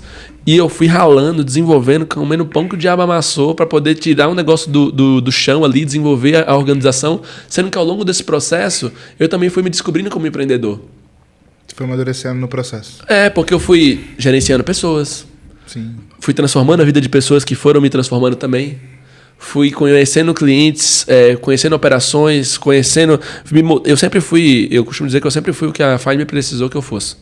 Então eu atuei em todas as áreas, eu construí desde os primeiros processos de venda, de implantação, de suporte de produto. Eu só não codei linha de código, mas eu fazia toda a parte da gestão, do fluxo, do processo, tudo isso. Tudo que elas precisavam fazer para ter a inteligência para valer, foi você que levantou. Eu levantei eu diria que eu levantei o primeiro acampamento e aí eu ia contratar uma pessoa que tocava aquilo e desenvolvia depois. Perfeito, entendi. Esse é o modelo que eu acredito de empreender, na verdade, pelo menos foi assim que eu aprendi, né? Faz sentido. E aí eu fui desenvolvendo isso, e ao longo dessa jornada eu fui vendo que, cara, eu realmente não estava preocupado com os 2 dígitos de crescimento no mês. Não fazia sentido para mim que aquilo ia ser o mais importante do que muita coisa que estava acontecendo ali no dia a dia. Do que o desenvolvimento daquela pessoa, do que manter uma cultura com os valores próximos ao meu, do que construir um ambiente ali que era bom para quem estava ali dentro e não para o melhor ambiente que ia dar o retorno dos investidores lá fora. Entendi. Porque quem estava construindo aquilo a organização era a gente. Entender que quando você está numa rota de startup, uma organização ela é composta por várias máquinas. Você faz uma máquina de vendas, depois você faz uma máquina de CS, de Customer Success, de clientes, uma máquina de clientes, você faz uma máquina de produto. Você tem que entender onde que vem o input e o output e tentar fazer a melhor performance, desse processo. É assim que a gente é ensinado, é assim que a gente aprende para poder desenvolver isso, validar e tal. E aí eu fui entendendo que, na verdade, o conceito de uma organização como organismo fazia muito mais sentido para mim. Faz sentido. Isso aqui é um organismo vivo. Cada um de nós aqui somos células que estamos compondo isso daqui. E nós respiramos. Então, ao invés de eu buscar a melhor performance, na verdade, se eu sou um organismo, eu tenho que buscar sobrevivência. Sim. E enquanto eu estou sobrevivendo, depois de eu sobreviver, eu tenho que buscar a qualidade da vida. Que é isso que nós, como organismos, buscamos. Né? Perfeito. Faz todo sentido. O bem viver ali, enquanto estamos vivos. Mas entender que, assim como nós, uma organização também tem seu início, meio e fim. Também pode ter isso. E você entender isso faz com que as coisas sejam muito mais naturais, mais fluidas. Suas relações humanas dentro da organização sejam mais fluidas. Sua construção de produtos, ideias, soluções sejam mais fluidas, sejam mais integrativas. Então, eu comecei a me aproximar muito. Buscando performance, eu caí em agilidade. E dentro da agilidade, eu caí eu transcendi para esse outro nível de consciência, eu diria. E aí eu comecei a consumir muito conteúdo disso. E eu sempre tive uma jornada de aprendizagem mais autodirigida, eu diria, né? Para não dizer autodidata, porque eu acho que não é que eu só aprendi sozinho. Busquei esse conteúdo, porque hoje em dia eu acho que dá para aprender tudo na internet. Sim. Eu aprendi muito na internet, com os outros, com a prática.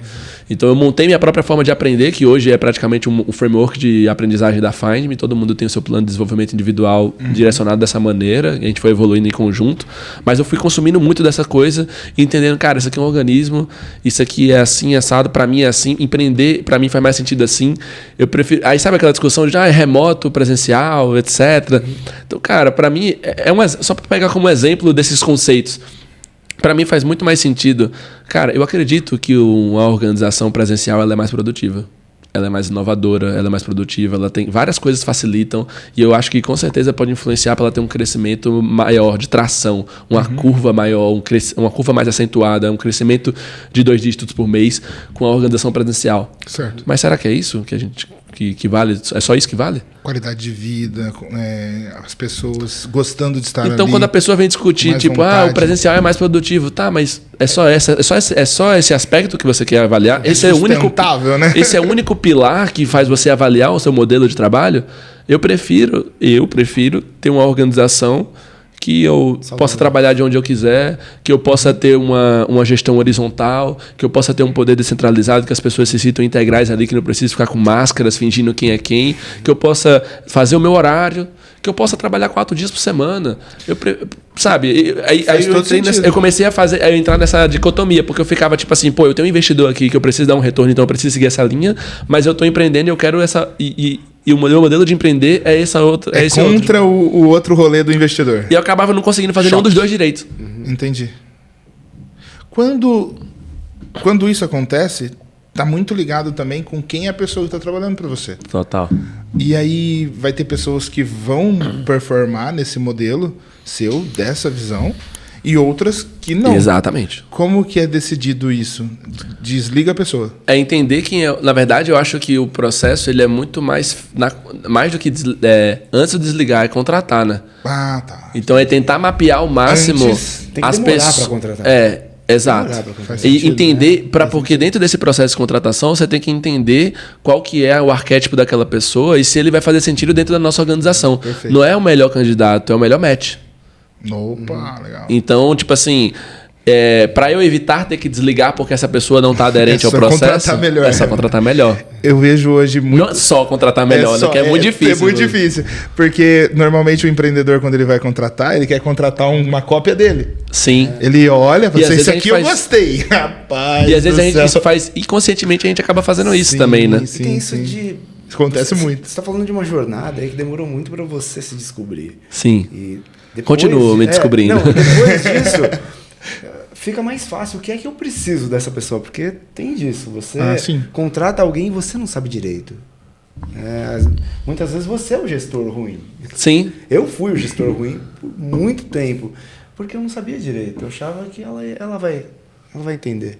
Não, tem que demorar. Tem que estar muito claro. Sim, clareza, comunicação, transparência. E você tem que entender... e é isso, quando você seta valores...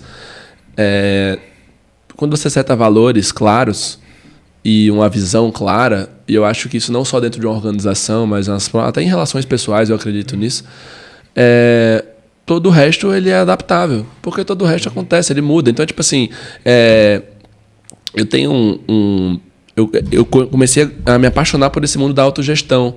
Não só no sentido da autogestão minha específica, que eu já gostava muito, mas dentro da organização. De, na verdade, estar trabalhando ali com indivíduos que também são independentes, são interindependentes entre si. Perfeito. E eu acho que as relações humanas também são de interindependência. Um relacionamento amoroso também é de interindependência. Então, por exemplo, eu tenho muito mais... por exemplo, eu tenho um relacionamento não monogâmico, né? Então, assim, eu parto muito desse princípio, desse valor desse relacionamento para o valor da organização também, porque é o quê? Cara, eu não vou ficar aqui impondo regras do que você tem que fazer ou não fazer. Faz todo sentido. A gente compartilha dos mesmos valores, a gente tem uma visão em comum. O que a gente vai fazer para chegar nessa visão, eu sei que a gente vai manter um respeito um com o outro, que a gente vai manter os valores, porque a gente compactua desses valores, a gente se cuida, a gente se preserva, às vezes a gente se ama. Então, por que eu vou estar preocupado com o que você vai deixar de fazer ou deixar de fazer? Então eu trago o exemplo do meu relacionamento, porque dentro do dia a dia é a mesma coisa. Por que eu vou estar preocupado se o cara vai entrar 8 horas da manhã, se o cara vai trabalhar presencial, se o cara vai trabalhar de casa, se o cara vai fazer o trabalho dele à noite, ou se o cara vai usar a planilha X ou o sistema Y. Cara, você vai desenvolver a tua responsabilidade aqui dentro e juntos, no longo prazo, a gente vai estar alcançando o que a gente precisa alcançar. E como é que evita a pessoa que... Faz todo sentido. A pessoa que na fala te fala isso. Não, claro, estamos juntos. Você disse sobre setar, sobre alinhar os valores. Sim. Como é que vocês fazem isso de forma prática? Porque, em teoria, eu tive os melhores colaboradores. Mas, na prática, a teoria foi completamente diferente. Perfeito. Como é que acontece? Legal. Isso? Eu acho que... Ótima pergunta, Dan. Eu acho que não tem como evitar o erro por completo. Você vai ver a prática. Às vezes a pessoa vai falar uma coisa e você vai ver o comportamento e vai mostrar para ela que o comportamento não está condizendo com a fala dela. Mas eu acho que a prática ela também não vem só do colaborador. A prática vem da organização. Então não adianta de nada eu ter esses valores, essa cultura, no slidezinho na parede. Eu tenho que ter ritos que comprovem e estimulem essa cultura no dia a dia. Porque eu não imponho uma cultura, eu influencio ela. Então, por exemplo, se eu tenho um valor que é um valor de melhoria contínua, que é um valor de aprendizado contínuo, que é um valor de seguir em frente, de ser resiliente, de estar buscando sua melhor versão, eu tenho que ter um ecossistema que tenham processos, ritos, sistemas de aprendizagem, que tenha uma valorização do conhecimento, que tenha a possibilidade de você poder errar para poder aprender com aquilo, de tirar o aprendizado da melhor forma, de mostrar que o aprendizado muitas vezes é mais importante que o próprio resultado. Então a gente tem desde PDI, como eu falei, até clube do conhecimento, onde a pessoa troca conhecimentos diversos, guildas, onde a gente une vários grupos da empresa para aprender para discutir sobre temas diversos. Então a gente às vezes faz guilda de autogestão, guilda de visão sistêmica, guilda de aprendizagem, guilda do feminino, guilda de dados, guilda de liderança. Então, vários momentos a gente vai fazendo ciclos, unindo vários grupos de interesse dentro da organização para fomentar determinado tipo de aprendizado. Então, a gente vai cobrar uma meta, a gente cobra primeiro que a pessoa fale o aprendizado que ela está tendo antes do resultado que ela está alcançando. Você inventou isso? Vocês inventaram isso? Você viu? Porque é muito diferente a forma que vocês construíram essa cultura. É muito... Eu ouvi isso lá na Conquer, mas eu nunca vi. A gente bebe de muita coisa, né? Mas a gente faz o nosso aprendizado, né? Tem algo assim lá? Não conheço. Eu tô impressionado. Eu diria... Na KeyRap, quantas lojas são da KeyRap hoje? São 13. Quantos funcionários? No total, vai dar umas 60 pessoas, eu acredito. Tem alguma coisa assim? Não, a gente faz as nossas reuniões semanais ou quinzenais, depende do período do ano, para falar sobre o ambiente em si. Tanto o ambiente de trabalho, a estrutura, os produtos e venda. Atendimento ao cliente, coisas assim. Que a experiência é mais importante do que a venda em si, né? Porque se a experiência for produtiva, a venda acontece naturalmente, né? Sim. Então, isso a gente faz. Mas nesse nível, que da hora. Uma coisa que a gente fez, por exemplo, onde começou muito disso tudo. Nada existia disso na Find Me até 2019. Estamos falando da empresa desde 2014, eu entrei no final de 2015 até 2019, não tinha isso. Quase 5 anos sem existir. Eu não era CEO, eu era responsável pela receita, lembra? Lembro. Então eu fazia de tudo da porta para fora, para ter receita dentro de tudo isso. E chegou em meados de 2019, a empresa estava implodindo. Por quê? Porque ela não tinha uma cultura forte, ela não estava tendo resultados ali muito bons fora do mercado, a coisa dava meio que andando e eu mesmo estava me sentindo estagnado, e meu sócio e outros funcionários também. E cara, eu entrei nessa jornada, eu tô nessa jornada me matando desde lá do começo, por quê?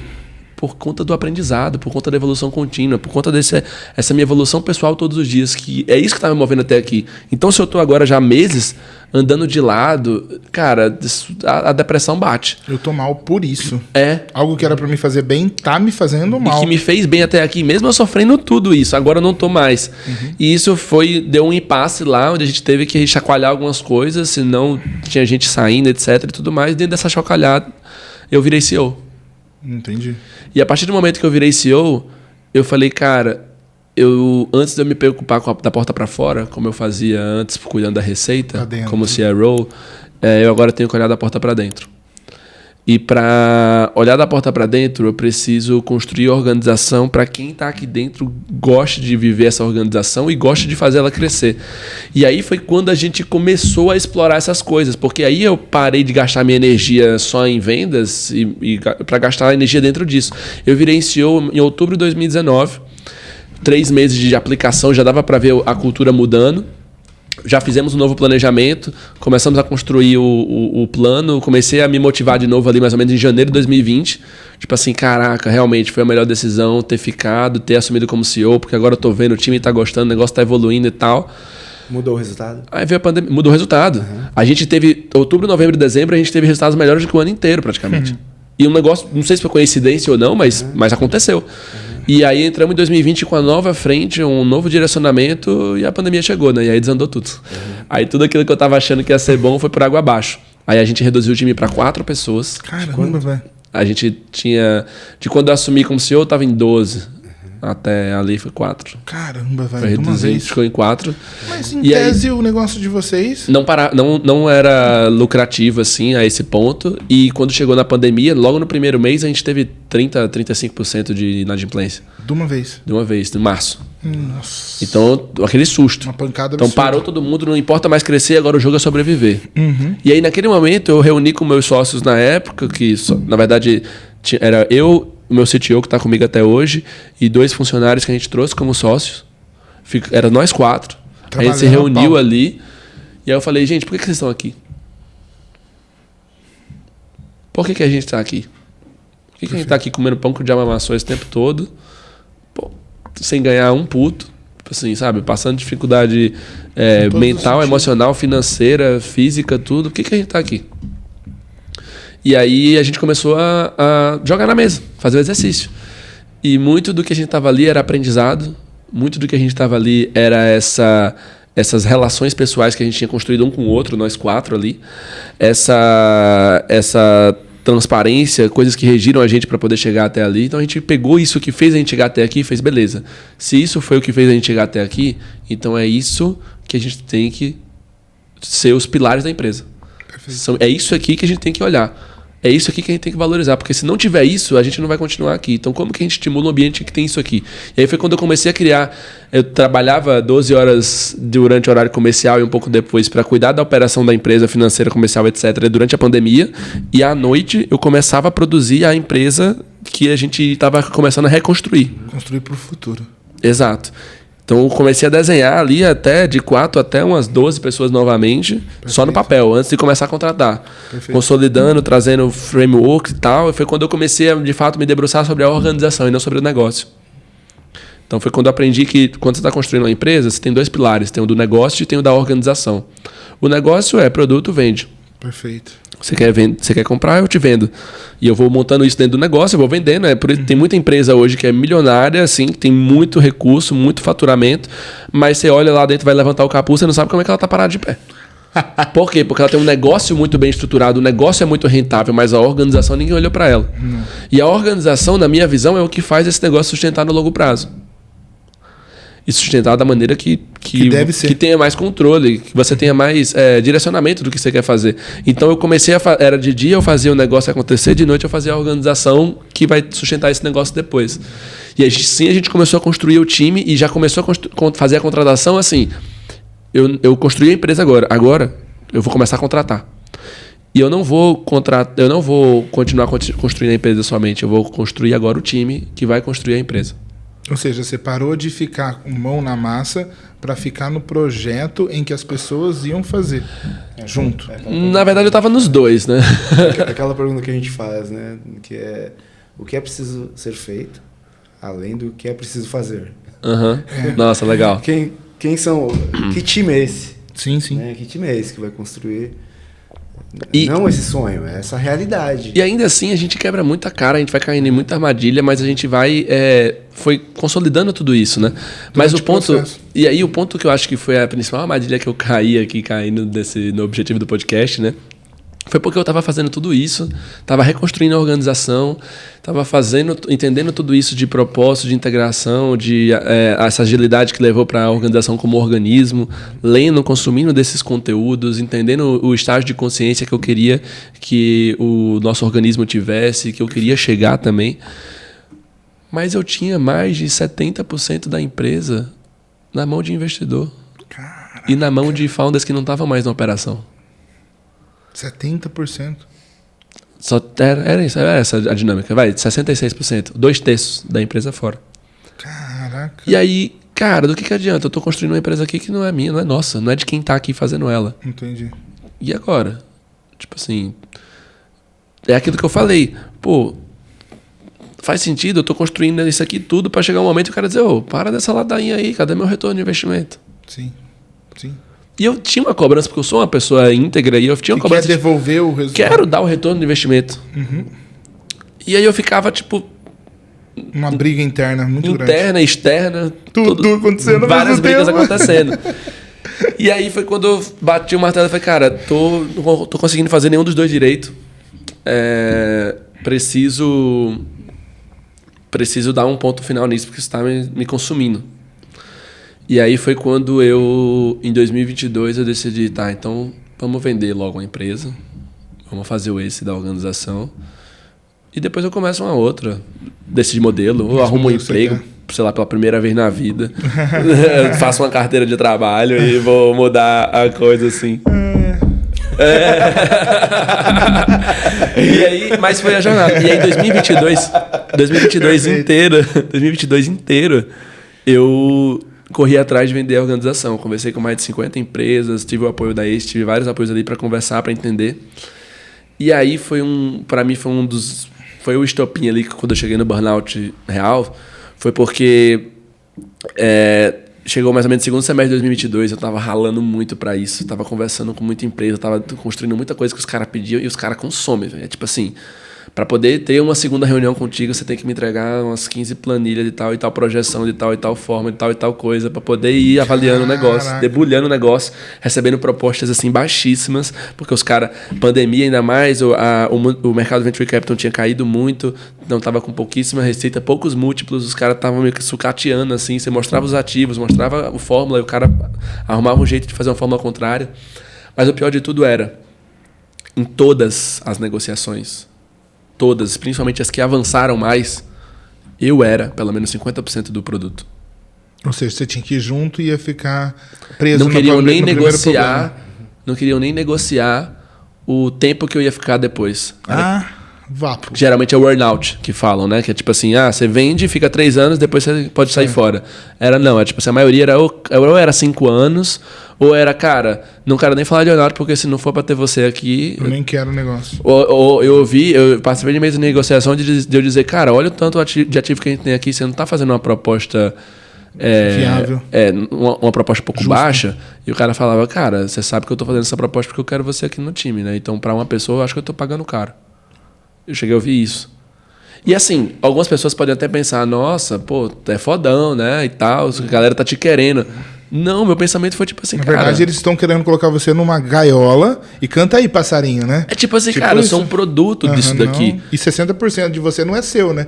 Porque eles iam pagar o dinheiro, 30 e poucos por cento. E esses 30 e pouco eu divido com o meu sócio que tá ali dentro. Tipo isso. É tipo assim, eu tô esses anos todos construindo uma organização que não é minha, e agora eu tô vendendo que também não é minha. E o pior é que eu não tava nem preocupado com o quanto que eu vou ganhar nessa venda.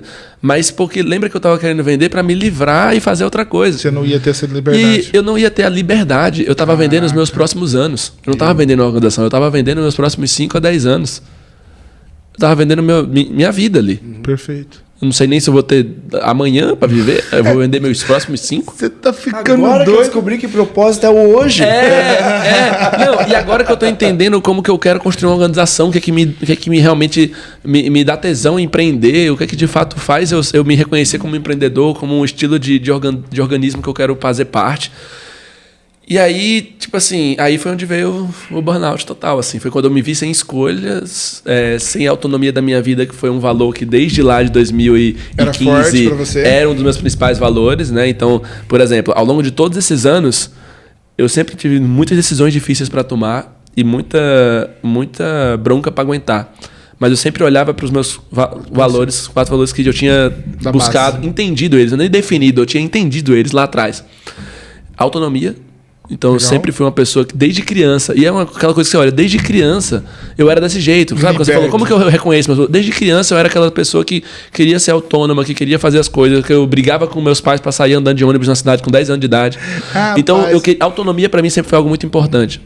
E às vezes a galera fala muito, é liberdade? Cara, pra mim talvez seja o mais próximo, autonomia e liberdade, porque liberdade é um campo muito subjetivo, né? Sim, verdade. Mas eu acho que autonomia é um dos principais caminhos, talvez, para você ter essa sensação de liberdade, você ser autônomo naquilo ali.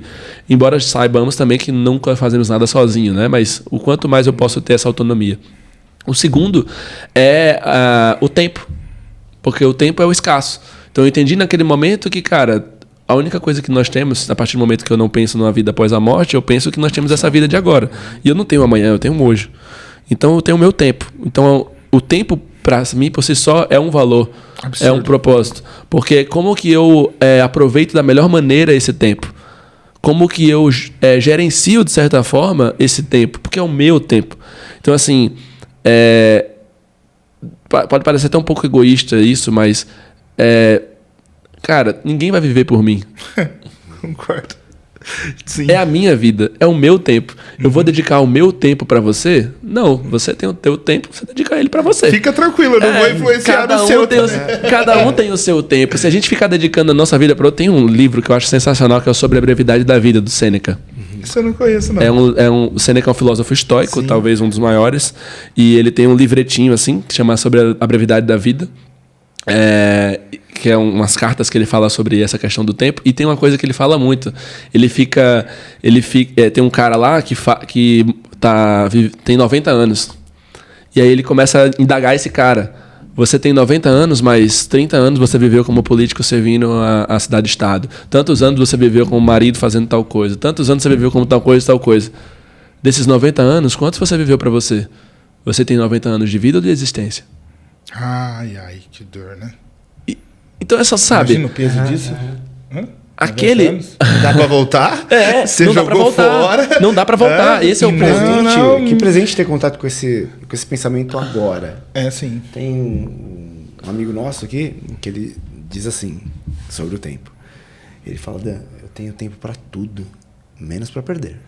Isso é maravilhoso. Perfeito. Nossa, é muito bom isso. Verdade. Muito pra bom tudo. Isso. Menos pra perder. Muito bom isso.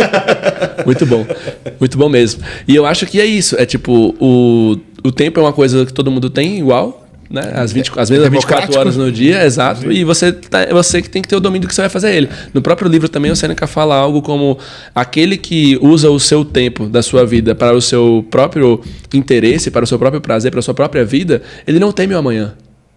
E nem se arrepende do passado. Perfeito. Então, olhar para o tempo dessa forma é também um grande caminho para o mindfulness, para você viver o momento presente. Sim. Porque se eu estou aproveitando bem aquele tempo, eu não estou me arrependendo do tempo que eu perdi e nem estou preocupado com o tempo que eu vou gastar depois, ou aonde que eu vou estar gastando meu tempo depois, porque eu estou focado no tempo do agora.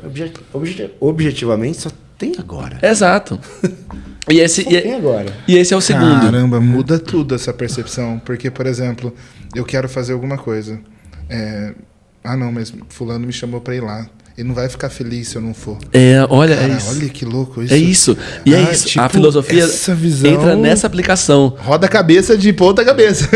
É exatamente isso. Cara, por que eu tô fazendo algo que eu não queria fazer? Sim, de fato. De fato. Por quê? E no final sorte. Não faz sentido. Não, é muita sorte você conseguir chegar nisso.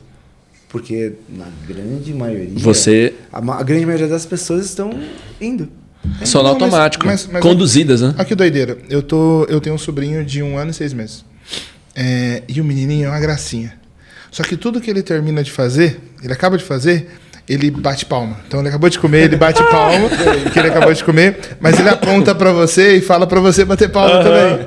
Porque ele ficou feliz porque ele comeu, então ele tá comendo por ele. Mas ele quer que você fique feliz porque ele comeu. Por quê? Por que ele age assim? Porque a gente ensinou ele, porque todas as coisas que ele faz que tá certo, a gente bate palma e aprova. E eu acho muito bonitinho ele fazer isso. Mas eu tenho percebido que isso não faz bem para ele, não vai fazer bem para ele no futuro. Por quê? Quando ele ficar mais velho, às vezes ele vai ter uma atitude que ele vai querer fazer que todo mundo em volta... Ele vai querer aprovação, né? Cara, e foi vendo meu sobrinho, eu falei assim, é aí que eu aprendi essa merda. E só para completar os 4 ali, né? Então, autonomia, tempo, relações pessoais, então, ao mesmo tempo que o tempo traz essa parte meio egóica, mas nós somos seres sociáveis. Total. Tudo da gente é fruto de relações pessoais, né? A gente encontra e se encontra muito dentro das relações pessoais. E eu sou um cara muito sociável, assim. Sempre fui um cara de... quando mais novo, muitos amigos, a gente vai diminuindo na medida da idade, né? Mas amigos sempre muito próximos, amigos sempre foram minha família. E eu gosto muito de... ser um artesão das minhas relações, sabe? Dos meus afetos, das coisas das pessoas com quem eu cuido, com quem eu tô próximo. E isso também me recarrega muito. Legal. Então, relações pessoais, eu já percebia isso lá atrás. Por quê? Sabe, olhando para trás, eu falo, poxa, eu já os amigos são amigos mesmo. Olha quanto que eu valorizo a amizade, olha quanto eu fico triste quando acontece uma coisa com a amizade e quanto eu fico feliz quando meus amigos estão comigo. Então, relações pessoais também foi algo que eu consolidei como um valor e eu venho consolidando ao longo desses anos. E, por fim, conhecimento, aprendizado.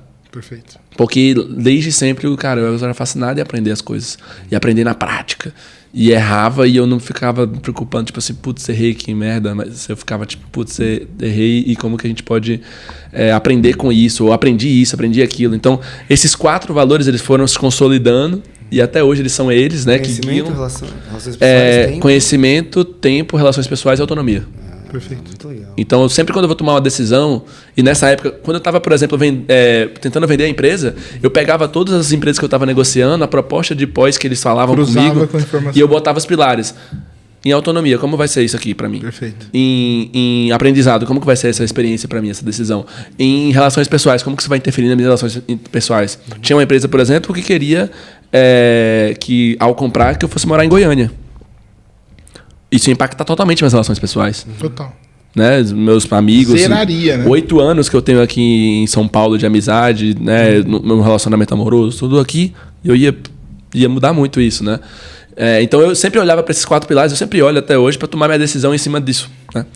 E eu nem sei porque que eu cheguei aqui e nem sei onde é que eu estava antes. Não, eu tava falando Você está contando sua história de vida e a parte que... eu estava na parte de 2022, burnout, né? Exatamente. Porque aí quando chegou no burnout, aí eu vi que, eu tô sem autonomia aqui, porque eu não tenho autonomia para construir a organização que eu quero, porque a organização não é minha e eu tô tentando vender e eu não vou ter autonomia depois. Uhum. Beleza, eu tô aprendendo com esse processo, mas assim... Ok, não era esse o ponto. Minhas relações pessoais estavam muito sendo estremecidas por conta disso tudo, porque eu estava nesse processo de burnout, estava entrando na depressão, estava com tudo isso. E o meu tempo também estava em jogo, né? Estava em jogo desde aquele momento como depois. Mas os principais valores que eu vi ali sendo quebrados foi tempo e autonomia. Perfeito. E aí eu fui ao chão. Fui ao chão, literalmente. E tipo assim, eu me vi assim. E aí foi quando eu realmente tive um burnout a ponto de você ficar...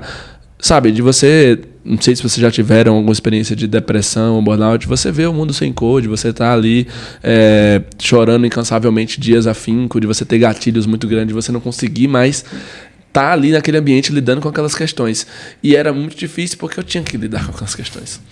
É muito mais difícil você ter um burnout quando você é um empreendedor, né? Uhum. Porque geralmente quando a pessoa tem um burnout, ela é afastada ou sai da empresa.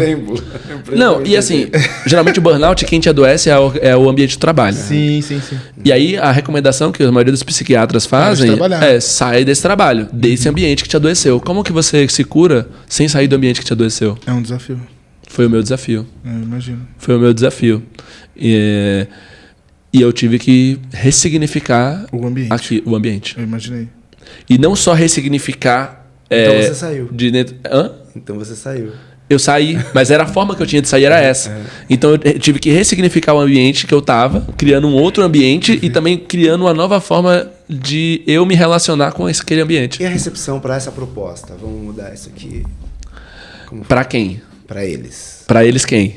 Quem estava ali? Os investidores. Porque tem os investidores e tem dentro da organização. São 2 aspectos. A organização ainda, ela é aqui, né? Daqui para cá. Os investidores daqui para cá. A organização aceitou isso muito bem. Eu imaginei. Os investidores já foi mais difícil. né? Então a organização ela era aquilo que era o impulsionamento que a gente precisava para consolidar aquilo que a gente estava querendo construir. Tô super curioso agora. O que você fez? Cara, eu diria que eu fiz a principal e talvez melhor negociação que eu já fiz até hoje. Uau. Coisa de House of Cards, é o que eu dizer assim. Mas foi um ponto de chegar no patamar onde eu fiz de um lado eu fiz eu nunca contei isso pra ninguém, né? Tô contando isso aqui no podcast, tá? Portas abertas. Eu cheguei a montar um plano de finalização da empresa. Caraca. Com prejuízo. Todo o cálculo financeiro. Contratei um CFO as Service na época que a gente não tinha para me ajudar em toda essa consultoria, etc. E apresentei com finalização com prejuízo. Falei que não ia vender mais. Trouxe a finalização com prejuízo de um lado e trouxe outro formato que era travar um preço de recompra e parcelar isso por um longo período. Perfeito. Vinculado ao nosso lucro. Uau! Então, porque eu não tinha caixa, eu não tinha condição de pagar isso. Eu ia quebrar a empresa da mesma forma. Então, sim. Ou eu fecho a empresa e já estava passando do prazo de fechar a empresa. Entendi. Porque quanto mais tempo você fica, a gente está queimando caixa, menos caixa eu tenho. Perfeito. E mais custos eu tenho. E eles não tinham muita opção, porque ou eles perdiam e pagavam para perder, ou eles recebiam de forma parcelada algo que... Não era o retorno que eles queriam, mas era alguma coisa. Era alguma coisa, exatamente. Uau! É isso. Que proposta genial. Quando a gente, dentro das opções, não tem o que a gente quer, a gente pode criar elas, né? Exato. Assim, mas eu cheguei nesse ponto conversando com muita gente também, tentando entender as possíveis saídas. Mas antes de conseguir botar isso, eu tive que me cuidar, né? Eu tive que, antes de os primeiros meses pós-burnout, né? Os primeiros meses pós-burnout foi ressignificar de dentro para fora. Imagino. Depois ressignificar o ambiente, porque primeiro, cara, eu não tô conseguindo ir no escritório, eu não tô conseguindo fazer uma reunião com o investidor. Você assistiu Divertidamente? Assisti o 1 e o 2. O 1 e o 2. Você viu que no 2, aquela desconstrução da personalidade dela foi o que mais bagunçou tudo. Na hora que você estava contando... Eu achei incrível essa parte do filme. Eu fiquei imaginando essa parte do filme. Eu adoro esse filme. Você assistiu? E eu achei muito... Nossa. O 2, ele tem essa linha da personalidade. Sim. Que é aquela questão... são meio que lembranças e coisas que foram experiências da tua vida que vão formando... Isso aqui não é legal. Eita, desculpa. Que vão formando uma teia que eles chamam que é a teia da personalidade lá, né? A linha da personalidade, que é o que ajuda essa pessoa a tomar decisões, a superar momentos difíceis e tal. Então, assim, foi muito uma reconstrução. Eu diria que ainda é uma reconstrução. A gente ainda está pagando os investidores. Mas a gente mudou a rota. Eu não tô mais preocupado. Eu estou pensando no longo prazo. Eu não estou mais preocupado em vender a organização. Eu estou preocupado em construir a melhor organização. Antes eu queria os melhores profissionais. Agora eu quero o profissional que mais se adequa à nossa cultura, que vai mais agregar no longo prazo, que quer se aposentar com a gente, sabe? E mudou completamente a visão do negócio, o direcionamento do negócio. E o e no mundo de startup, isso chama de lifestyle business. Você tem o Venture Capital, que é a rota de startup, que é essa. Ou você vende, ou você abre na bolsa para usar um retorno de investidor. E você tem um lifestyle business que provavelmente é a sua sorveteria. É o teu negócio. Desenvolver o negócio para todo mundo. Para tua vida e tal, exato. Então a gente transformou o negócio de VC para um lifestyle business. Estamos transformando isso, né? Na prática ela já tá transformada. E isso também muda em nós como empreendedores. E aí dentro, como é que mudou?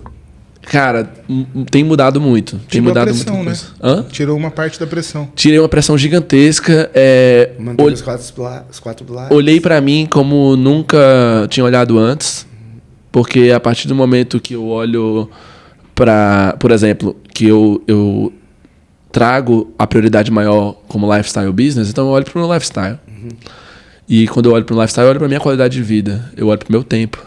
Então eu consigo hoje, coisa que eu não fazia antes, e não porque tinha um chefe mandando para eu não fazer, e não porque tinha mais demandas do que tem hoje. As demandas continuam, o volume de coisa continua, os desafios são cada vez maiores. Mas antes eu mesmo não conseguia bloquear tudo isso numa janela de tempo específica. Você sentia que você precisava estar gerando. Hoje eu gerencio o meu tempo de uma maneira até bem robusta. Mas é onde eu falo, cara, eu tenho essas coisas para lidar, eu vou lidar nessa janela de tempo.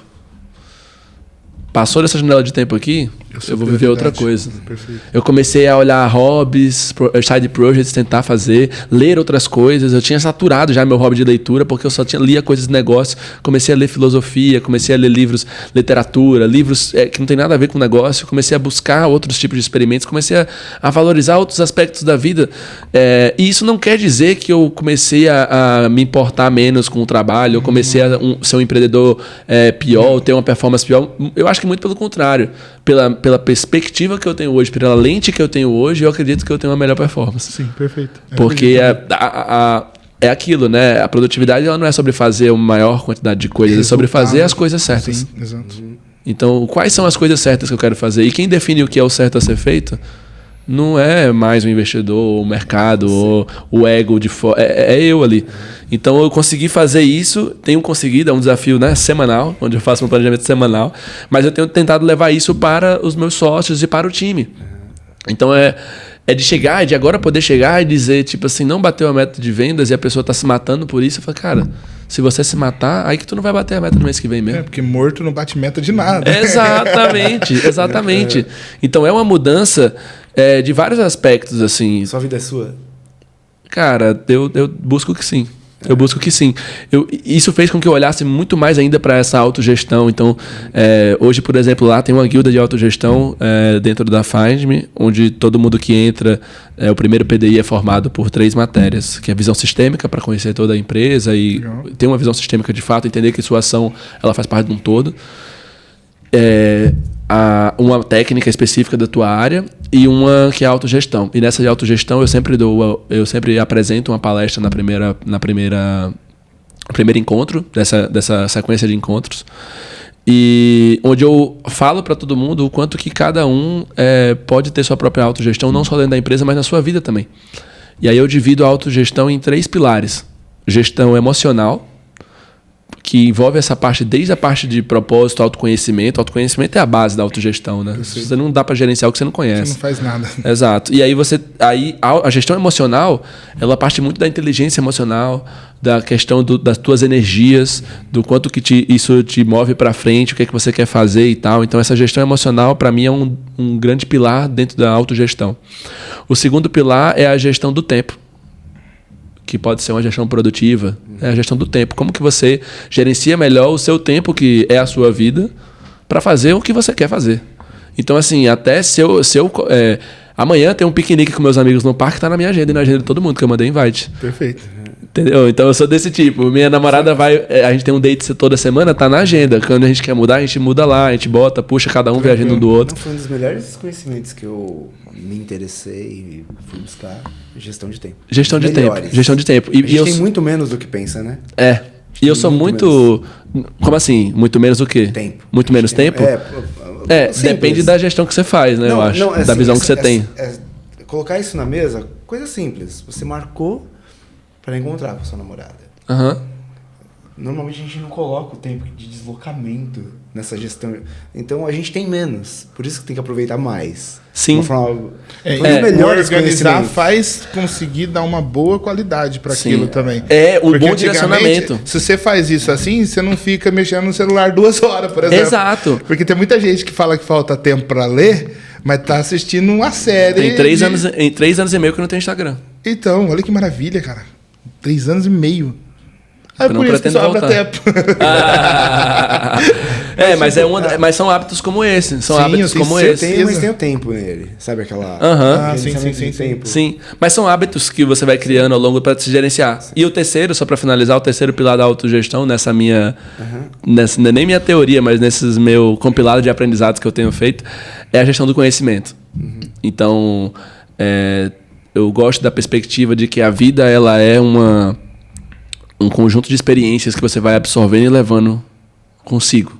Eu tenho uma curiosidade nesse sentido. Essa estrutura que você montou e o jeito que você escolheu viver, ele é diferente da maioria da sociedade, das pessoas que às vezes estão assistindo a gente. Você tem dificuldade para ter pessoas parecidas com você no seu dia a dia? Então, eu tento não me... e eu tenho um grande exemplo desse, que eu moro com minha namorada, né, dentro de casa. E ela não... eu tento ter muito cuidado de não querer que ela viva do meu jeito. Legal. E eu não posso querer que ninguém viva do meu jeito. Mas quem convive comigo, eu diria que se inspira em algumas coisas. Que legal, legal. E eu gosto de ver isso, assim. Então, ontem mesmo eu saí pra jantar com um amigo que ele tava me mostrando várias notas. Ele falou, olha, tô anotando várias coisas, cara. Então, ele é meu amigo há 6 anos. Agora ele começou a anotar e ele viu o benefício disso e falou, cara, eu me inspirei em você, tô anotando, olha o que eu consegui já fazer por isso e por isso, só porque eu tô anotando. Show. E eu, pô, que legal. E tem isso interessante isso, muito interessante. E tem isso de... podem fazer parte do nosso convívio pessoas com outros valores, desde que não sejam conflitantes. Sim, exato. E eu acho que nem são questão de valores, porque, por exemplo, às vezes, essa pessoa ela não é tão organizada quanto eu. Essa pessoa ela não tem uma prioridade do tempo tanto quanto eu, mas ela tem valores que compartilham comigo. Ela tem uma transparência e uma honestidade como eu tenho. Ela tem uma sede por aprendizado como eu tenho. Ela valoriza esse nosso tempo de qualidade aqui como eu estou valorizando. Perfeito. E assim... ela vai viver de teto. Talvez eu não sirva para conviver com ela, morar debaixo do mesmo teto. Não vai rolar. Talvez não. Gestão pessoal, tempo e de conhecimento? É gestão emocional. Gestão emocional, gestão do tempo e gestão de conhecimento. Tá. Como que você junta todo esse conhecimento, né? Então eu tenho, tipo assim, tudo que eu leio, estudo, eu anoto, eu faço um resuminho, eu tenho algumas metodologias de aprendizado, tipo 70% de prática, 20% de trocas, 10% de conteúdo. Caraca. E aí eu fico, tipo, compilando. E às vezes eu mostro meu Google Drive, onde eu compilei tudo isso, a galera fica, meu Deus, você é psicopata. Mas assim, lembra quando que eu comecei isso? Sim, com 14, 2015. 2015.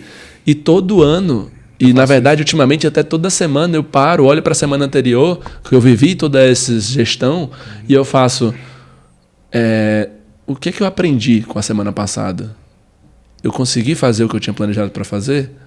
Eu tive algum gargalo? O que eu posso fazer melhor nessa outra? Então você imagina um ciclo de melhoria contínuo 50 vezes por ano, tem 52 semanas no ano, 50 vezes por ano, desde 2015, ou seja, por quase 10 anos. Alta performance. Aí você chega nesse patamar de quando eu mostro. Então, quando às vezes eu mostro, a galera fica assustada, desde a minha psicóloga até meus amigos, eles ficam assustados, mas eu falo, cara, não se assuste, porque isso aqui não foi, não fiz isso na semana passada. Não, toda vez eu vou fazendo uma melhoriazinha, Sim.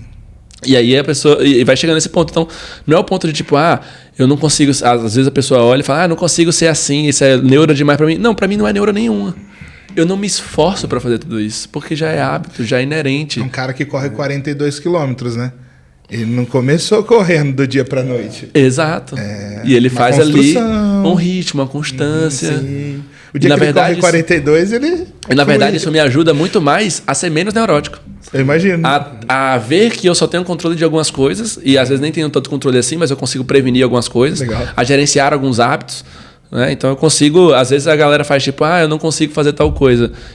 Meu planejamento de ano... qualquer coisa. Meu planejamento de ano, ele não eu quero comprar um carro no final do ano. Eu quero fazer tal coisa. Eu quero alcançar tal coisa. Não. Eu quero cumprir tantos % desses hábitos. Legal. E eles vão te dar tudo que você quiser. E eles vão fazer eu chegar naquilo. Perfeito. Eu olho pro caminho que eu posso controlar diariamente. Eu mostrei, foi hoje pra você ou ontem, no meu Google Drive. As frases, né? Sim. Tem o que eu vou fazer na semana. Tá escrito lá. Que eu vou colocar aqui. Contribui? Porque é isso. Isso não é difícil. Sim. É só essa clareza. Eu tô indo pra onde? O meu dia vai ser como? E é assim que a gente encerra. Mas, para encerrar, muito a gente sempre pede uma dica. Tenho certeza que um monte de pessoas, muitas pessoas que vão ver isso aqui, vão se inspirar em você. Espero que sim. Possivelmente. O que você indicaria para a pessoa começar no empreendedorismo agora, com essa sua, baseado na tua história, com a tua consciência? Como ela começa de um jeito que seja saudável e sustentável? Tá. Eu acho que... Eu vou indicar alguns livros, acho. Acho que pode ser uma boa, né? Algumas coisas que eu já consumi. Minha indicação seria essa: estude, tipo assim, consuma conteúdos que façam sentido para você e busque sempre conteúdos também de autoconhecimento, não só práticos. Alguns livros que me ajudaram um pouco dessa jornada. Reinventando as Organizações. É um livro do Frederic Laloux. Eu acho que ele é um um cara que foi da McKinsey e tal, consultor, mas ele bebe muito da sociologia, inclusive do Ken Wilber, que é um sociólogo também, que ele trabalha dentro desse livro os estágios de consciência das organizações ao longo da humanidade. Como que foi desde as tribos até as organizações atuais e o próximo. E aí ele traz de uma maneira bem prática, é um livro que eu gosto muito, Reinventando as Organizações, para trazer um pouco desse estágio de consciência diferente para as organizações. O Sapiens, que eu vi ali, eu acho que é muito bom nesse conceito de entender que tudo veio da fofoca e tudo é fruto da nossa mente. Então, assim, faz com que a gente quebre muito paradigmas internos de, não faço isso porque é crença X, Y, Z, mas, cara, tudo é fruto da nossa mente. Então, se tudo é fruto da nossa mente, olha para dentro dela, ao invés de ficar olhando para fora. Olha para dentro dela e molda o mundo que você quer. Então, Sapiens eu aconselharia também, indicaria. Indico também Filosofia Estoica, principalmente os livros do Sêneca. Então, ele tem 2 muito bons que eu indicaria, que é o Sobre a Brevidade da Vida e o Sobre a Tranquilidade da Alma. Um falando muito sobre essa gestão do tempo, no conceito filosófico, e o outro falando muito sobre felicidade, a tranquilidade da alma, na verdade. Ele fala que é um livro que fala o quanto que, na verdade, a felicidade, o bem viver, ele é muito mais relacionado à serenidade do que à alegria e felicidade. É muito mais sobre você ter uma estabilidade, uma paz interna, sem sofrimentos, do que êxtase a todo momento. Então, eu indicaria esses livros. E indicaria muito buscar esse processo interno, assim, sabe? Refletir. Fazer terapia, né? E ter um espaço para refletir. Então, é tipo assim, quanto tempo do seu tempo você usa para você refletir o que você está fazendo com o seu tempo? Perfeito. Sabe? Tipo assim, para você refletir como que você está usando o seu tempo de fato. Então, é um processo. Todo domingo eu paro, olho como é que foi a semana anterior, olho como foi minha disposição de tempo, olho como é que foram meus hábitos, que eu faço check-ins diários, olho como é que foi a performance no meu trabalho, olho como é que foi a performance nos meus hobbies que eu me propus a fazer. Coleto aprendizados, mapeio gargalos, proponho melhoria e planejo uma próxima semana. Então, isso faz com que eu aprenda a cada semana, reflita e consiga ir direcionando, porque sempre vai tirar da rota, né? Sempre vai ter um problema, uma bucha que vai te puxar. Se você não para, respira para poder resseguir o prumo. E essa respirada é diária, né? Se você não para, respira diariamente para poder voltar o prumo ali, você vai acabar indo muito, a correnteza vai te levar para muito longe, depois quando você for querer voltar já vai ser tarde demais. Perfeito. Incrível. Eu aprendi um monte. Vou levar pra que vida. Bom, fico feliz. Esse papo foi maravilhoso. Obrigado. Eu que agradeço, gente. Acho que foi uma ótima oportunidade de falar coisas, como eu falei. Eu vivo em podcasts por aí, mas eu não tenho espaço para falar de coisas assim. Então, sobre mim, né? Sobre como eu lidei ao longo de toda essa jornada, né? E às vezes até em coisas da empresa que eu também nunca abri para ninguém. Então, significa que eu me senti muito confortável aqui junto com vocês. E eu agradeço por isso. Foi maravilhoso. E é assim que a gente encerra esse episódio incrível. A gente espera que você tenha aproveitado tanto quanto a gente. Demais. Pode ter certeza. Se foi valioso, considera se inscrever nesse canal, comentar o que você achou, porque é importante pra gente também. Tchau.